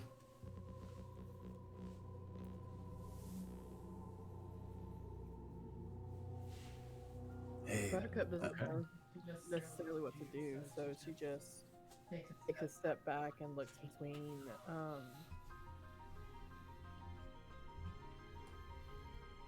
between everyone. Okay. Bruce looks So- at him and says, "Hey, what's up? I'm Bruce Fantana, and these are my friends." Okay. At this lone witch up here is going to sort of like whisper something into the air and like raise her staff, and the air in every direction is going to begin filling with disorienting like whispers and noise. And it's very loud. It's incredibly loud. And it seems to like you can't really hear anything over it.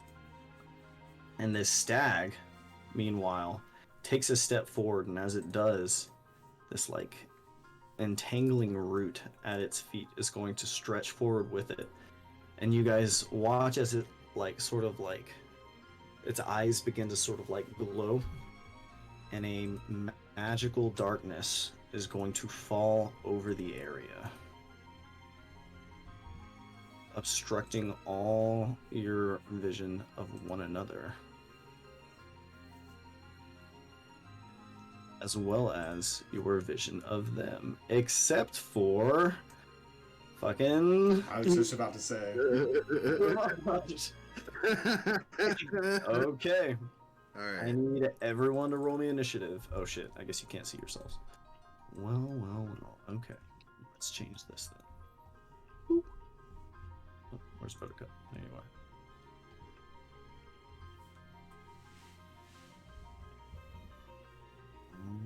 Righty then. Where's my music? Is my music on playing? I can guys hear. music? I can hear. Okay. Okay. I guess it's just on my end. Alright, y'all.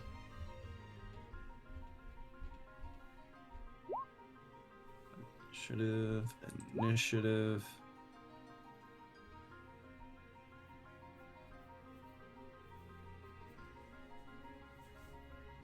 Okay. So, from the top, Buttercup, can I get a roll from you, please? An initiative? Uh-huh. I already did. I got a 14. A 14? Okay. Good. They're on the right, I guess. But she may not have had her character selected or something. I don't know. So I still had it selected from this time. I gotcha. Okay, here we go. So from the top, the stag spirit is actually going to go first. So Kramaj, you alone are going to watch as this spirit charges directly across, gets to about here, and then it prepares to charge. But that is going to be it for its turn. Actually, no, it's going to get to about here and prepare to charge. But as it does so, Kramaj, you are going to see that this terrain is sort of like shifting behind it. All right. Now, Bruce, you, sir, are up next. I would like to use my reaction Okay. to telekinetic pull on the stag.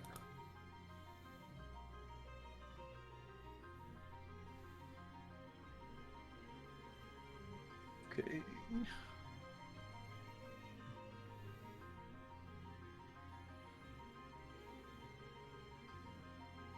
Okay. So this thing is pulled how close to you? Right in front of me. And I get an attack on it as well, which was at 14. But I Pulled 30 feet to you. 30 feet. Holy shit. Okay.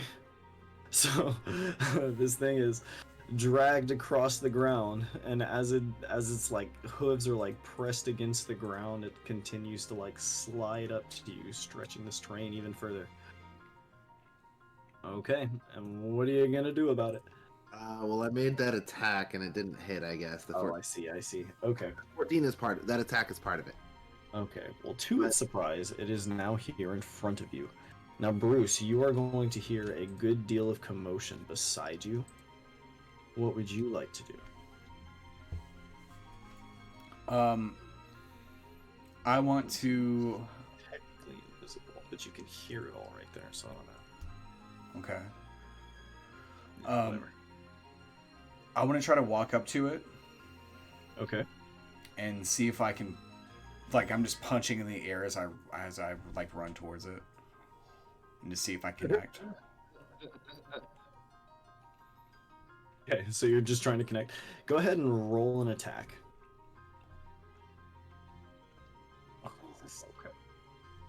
Okay. Okay.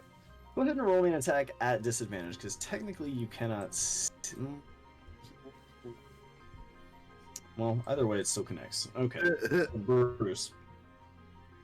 Bruce, as you like punch into this creature, you feel like its great like hide and like its hefty bones sort of crunch beneath you, and blood is drawn where your fists like pound into this flesh, and as this like white blood like falls onto the ground like little flowers sprout up.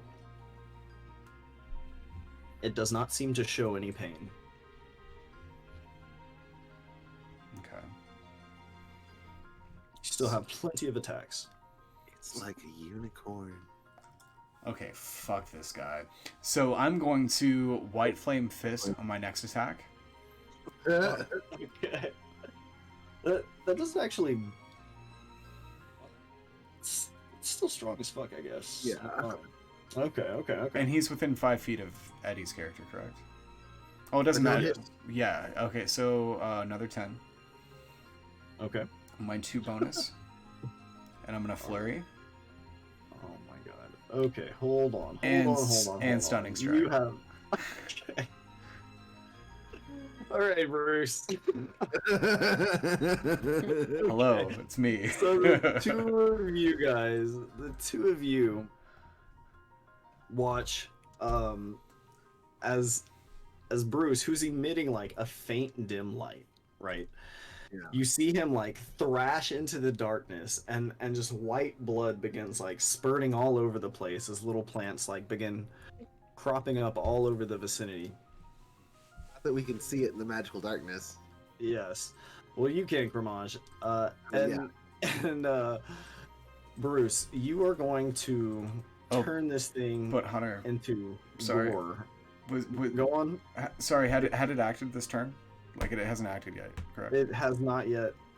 Oh, it's already. No, it has acted. It has acted. Okay. It just hasn't attacked anything. It's dead anyways.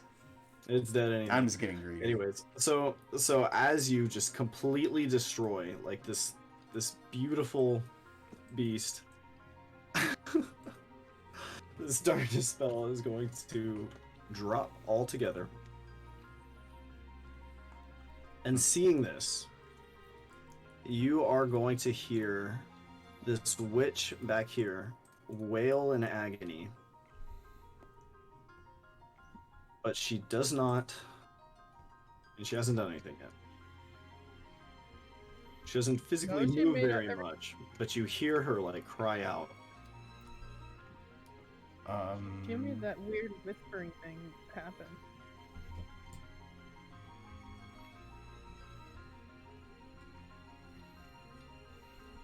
Okay. So I'm gonna run to about like right here-ish. This point, these things. Okay, use a little movement. And it's into my turn. Okay. All right, hang tight. You guys are going to see this for just a second. All right, these things are going to turn blue. but they're not yet crackling with electricity. All right, so you move there. This lone witch is going to go next. All right, at this, let me see something real quick. You are the one who did this, Bruce. So she is going to cast a spell centered on you. I need you to make me a dexterity save. I can do that. She raises her staff, and there are explosions of acid all around you, which erupt from the ground. Bruce, you are going to take 47 acid damage. How do I round that for half? I'm gonna use my +5 to give him the save. Ooh, Okay. thank you. Yeah. All right, And Bruce. don't you evasion that so you don't take any of that damage? Yeah, so he takes no damage whatsoever. All right, Bruce. With her bonus action, she is going to hit you with an acid splash, rolling particularly well as she casts a very high level form. I need you to roll another save, but this time a Constitution save. That's not as. Oh, he's good for me. immune. What level are you? Monk? It's acid. Yeah, I'm It's immune not to poison. disease and poison, but not acid. But Oh, that's okay. I thought it was, yeah. that's a 23. Do I still take half? 23. You don't take any of it. Nice. As she like throws this other like surge of acid, which just sort of like seeps up out of the ground in like a wave, but you definitely like combat roll out of the way. Whoa, you dodge it. Okay. All right, Kramaj, you are up next. You can hear like the frustration in this woman's voice as she like desperately like furiously tries to attack Bruce. Gonna move 45 feet. And let's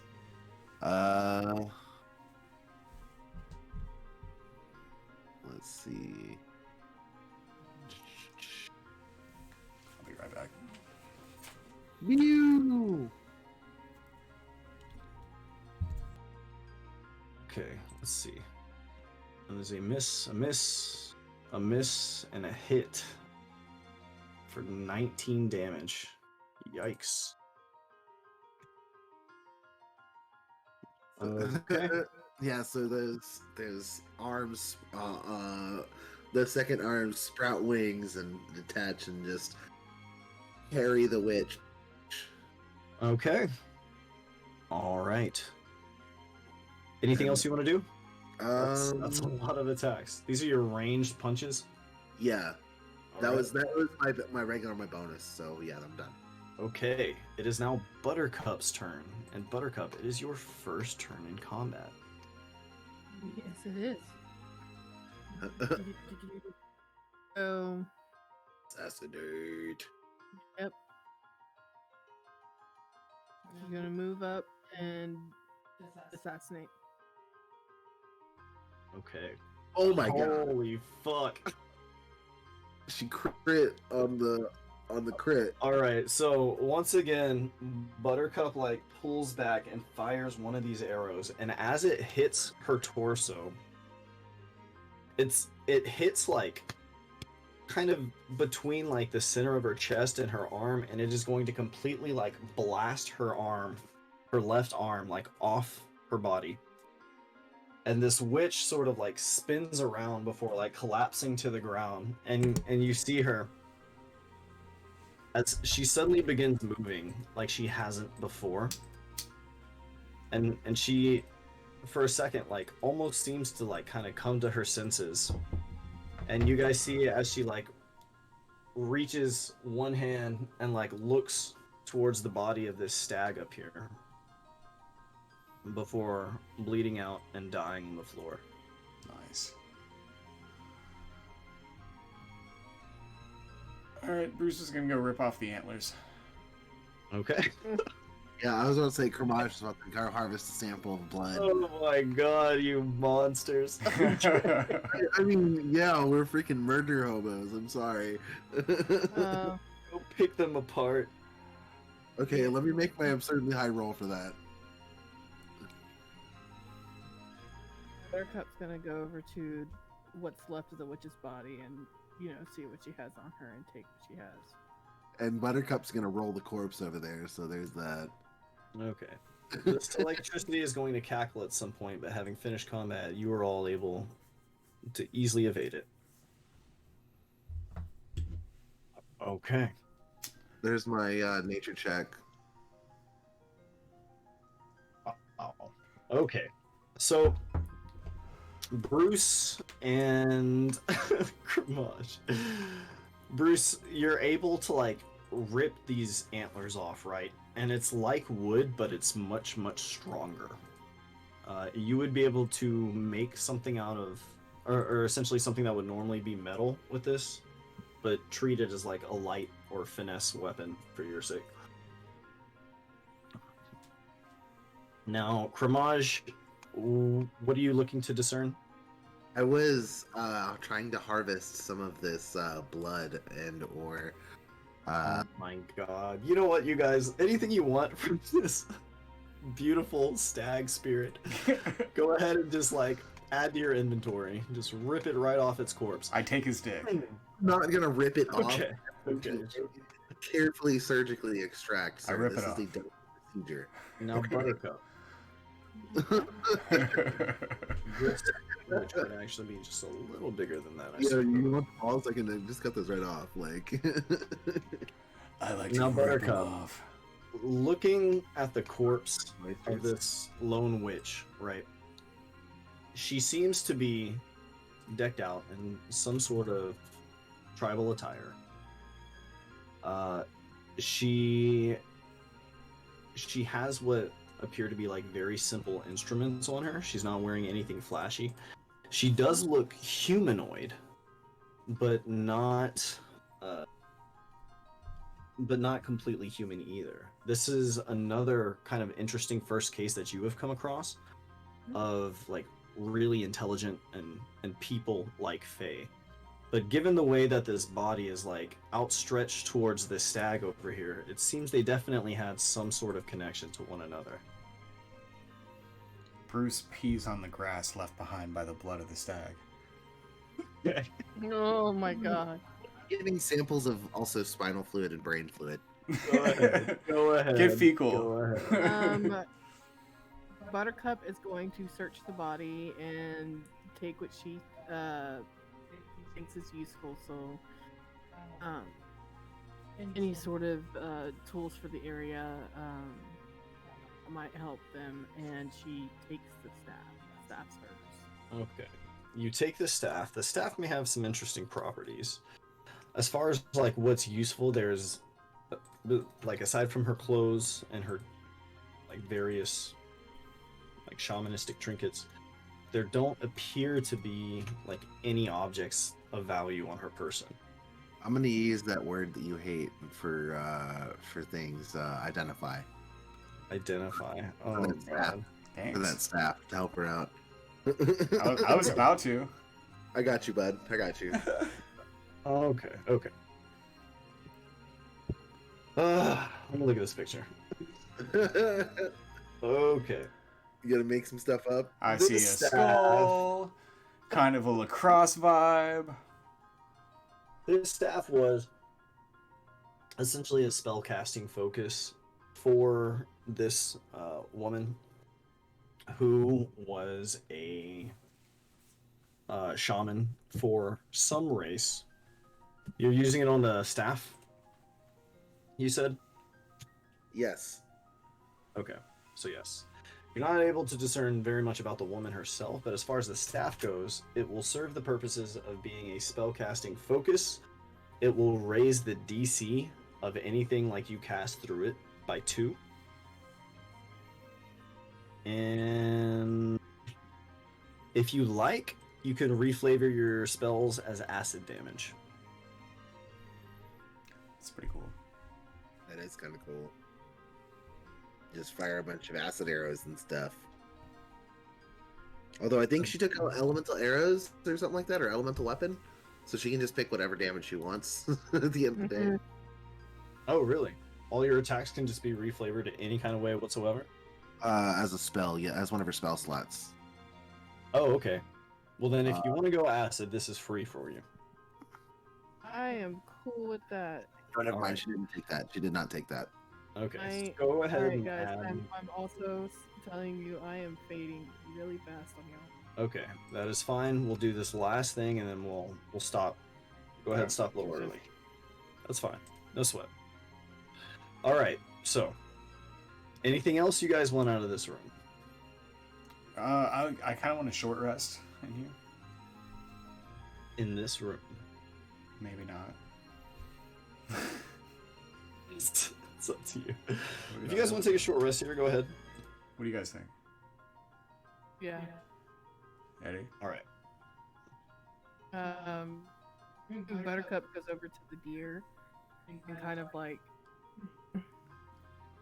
cuts off some of the hair and like just starts trying to tie leather around it. Okay. Go ahead and add, like, stag spirit, I don't know, bundle, or what have you. Okay. I added stag dick. If you guys want to take a short rest here, feel free to do so. We will do one last short scene, which will not require combat, and then we'll call it a session. Okay.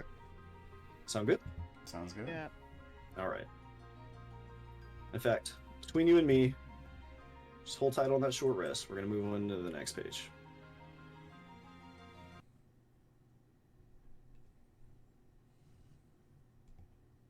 Okay.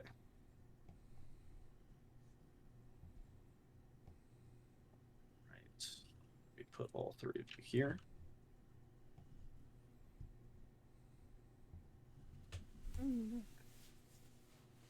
Okay. Oh. Shit. Okay, everyone here? Yeah. All right, here's what we're looking at. You threw in a gelatinous cube?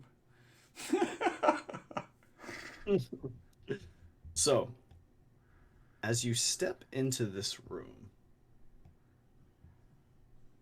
Oh shit, is there no music playing? No. Man, this fucking page didn't load my damn music. I hate that stuff, dude. Work for me. There you go. Okay. As you all step into this room, the cave begins to like gradually widen, and it becomes abundantly clear that you have entered a more occupied part of the cave system. For as you step into this area, you are going to find that the walls here have been engraved with hundreds and hundreds and hundreds of names. Interesting. Free to move yourselves like throughout this place, and I'll just tell you what's what. Okay, can Buttercup roll and investigate? Just kind of like thoroughly going over everything. Okay, yeah, sure. That's no problem. I'll just tell you what you guys are experiencing as you move through. So essentially, what you see as you come around this corner, Bruce and Buttercup and Cremage, is that a large nest has been like placed here for what appears to be comfort, and there are lots of names, seemingly of import, which are like placed up and down these walls, similar to all the rest of these names along these. As you make your way further south through this room, you are going to find several of these pale singers who are being held sort of just like suspended in the air. It appears that the great avian was studying these things, perhaps trying to figure out what their purpose was or how they worked. 3 of them are dead. One is seemingly in a state of stasis. Can I shake it? Yeah. I shake As you shake it, it sort of like moves about limply in the air, but it doesn't really budge too much. You're able to like spin it in place, but it doesn't fall or get like pushed laterally. Okay. All right. As you all proceed, you're going to see a couple different things. To the south, you find what appears to be a conjured bathing pool of sorts. Large red feathers are sort of scattered about, and there is a massive, sort of polished sheen of stone, which provides a reflective surface. I need you all to roll me a perception check.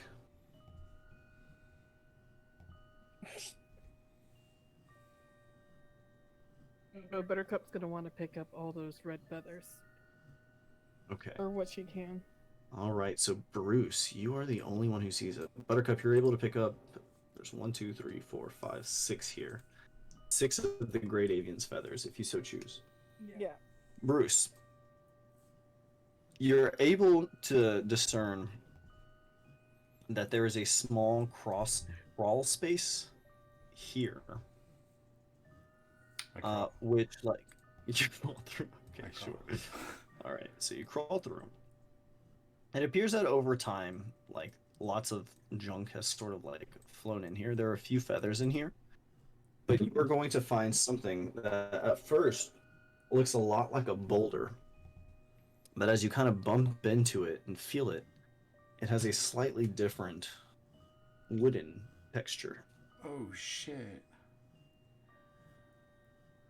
Okay. There's only one. There's only one. All right. I crawl back out and I show the others.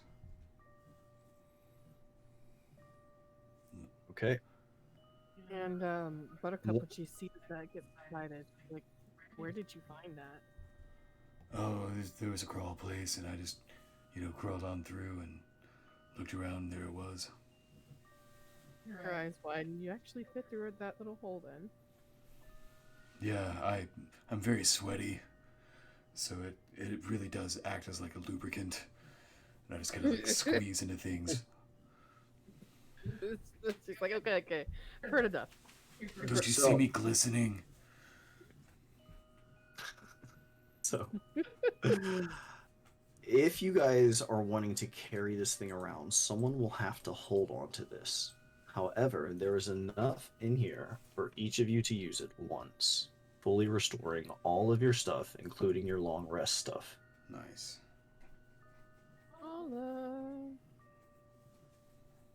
Alright, I'll just hold on to it then. Okay, you're going to hold it? Yeah, I will. Okay. Be mindful that if you get separated in combat, you won't all be able to heal quite as easily. You'll have to be within touch range of one another to actually make use of it. Mm-hmm. Do you need 2 hands for anything, like spellcasting? Me? Well, I have 4, so oh, that's right. Okay. He Nice. has 4, That's but you'll right. have to make strength saves to hold on to that if you get hit by something. Okay. Don't lose that. Love it. Okay. I'm good at those. Good. Okay. So, moving up, you guys are just moving into this room when there's a loud like, and there's like a crash of lightning which illuminates the hallway, and you all are like, oh shit, you like take a step back before it actually, bless you, before it actually electrocutes you. But being mindful of that, you move forward past this thing into what appears to be a gallery of some kind. Stepping into this room, you're met with a very unusual sight. There's a large multitude of different creatures here. including several merfolk you guys have never seen before. Some of the creatures, some of the sea snails from beneath the sea, lots of creatures you guys have encountered throughout your adventure in Norstead Point. But in addition to that, you find the townsfolk, and they are sort of set up on display. And all of these creatures seem to be in an unblinking, perfectly still state of stasis. Interesting. As you sort of survey this area, you get the sense that this is a collection, a gallery, if you will. That's a comfy feeling. Can I search the townsfolk for money? Yeah. Yes, yes, you absolutely can. Their pockets are actually all empty, and you recall that they were first captured by the Pale Invaders before being brought to the Great Alien. Right. Okay. They're not moving at all. No, nothing in this room is moving. Nothing in this room is breathing. The air elemental is sort of churning, but it is perfectly still aside from that. Okay. Well, there's really not much we can do here that I can think of. Yeah. Buttercup, looking at everything, she just shakes her head and says, "Nope," and slowly backs up and All right. starts trying to make her way down the hallway to the right. So you guys are just leaving everything where it is? Kramaj like kind of looks at these at these walls, and they seem to have more writing on them, right? Yes, it's like a list of like names written in Hmm. air elemental airplane speak. Hmm. I punch one of the slabs. Primal. The slab cracks. Nothing else. Yeah, I mean nothing happens. Doesn't trigger any traps. As you punch this slab, a stone sort of like falls loose and falls against one of these pale invaders, and it like kind of falls painfully onto his shoulder. It doesn't show any sense of pain, but he is sort of like knocked forward in place. Stands a little closer to the edge. Aside from that, he does not move. He does not register that he has been hurt in any way. It has been hurt. I'm gonna jump up to the gelatinous cube. Okay. It sits perfectly still before you. I'm gonna try to poke it with one of the antlers. See if it like goes through or if it's like stationary. Yeah. It goes into the antler. Or rather it like goes into the gelatinous cube. But is not like harmed by the gelatinous cube. Oh shit. That, the gelatinous cube does not move. Bruce steps into the gelatinous cube and he says, "Hey guys, look at this shit." And just kind of like swims around. No, okay. Give me a second. Let me look this up real quick.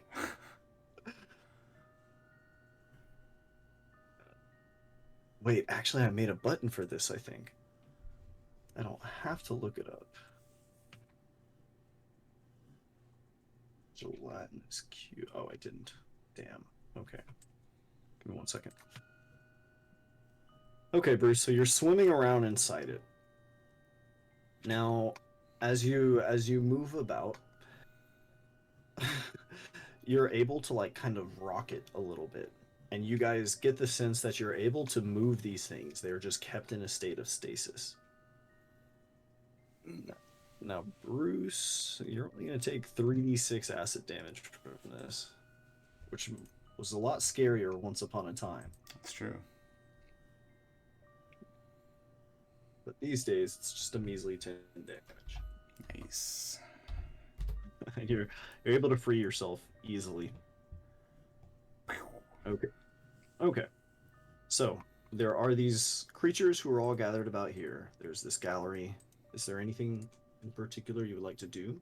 The townsfolk are here. Do you wish to leave them here? I mean, we can't really do anything from now, and if we bring them with us, they'll just be in harm's way. Okay, very well. In that case, this is an excellent stopping point. This Yes. appears to be the Great Avian's personal quarters Good. within this cave system. However, it is not here. She is not here. We should long I wanna rest. take in some- here. I want to take some time and just acid splash every single wall and remove every single edging off of every wall. Okay. That is perfectly fine. You are free to do so. Now, an 8-hour rest in here That's fair. is not going to be possible. Yeah, that's fine. It's not going to be able to happen. It was worth mentioning. You'll run out of like short rest hit dice long before that happens. Just getting worn down by conflict after conflict. That being said, if you like, you can try to take a short rest here. Sure. You don't want to do that? Mm-hmm. Okay. All right, guys. In that case, we'll call this a short rest, and we'll call this a session, and we will pick Okay. up next week. Okay. Sounds like a plan. Sounds like a plan. Good night, guys. Night. Night. Good I'm gonna sesh. go Night. to face plant. All right. Later on. Y'all have a good one. You too.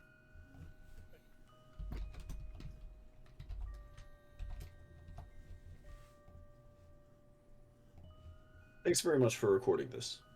Oh yeah, that reminds me. I need to stop recording. Thanks.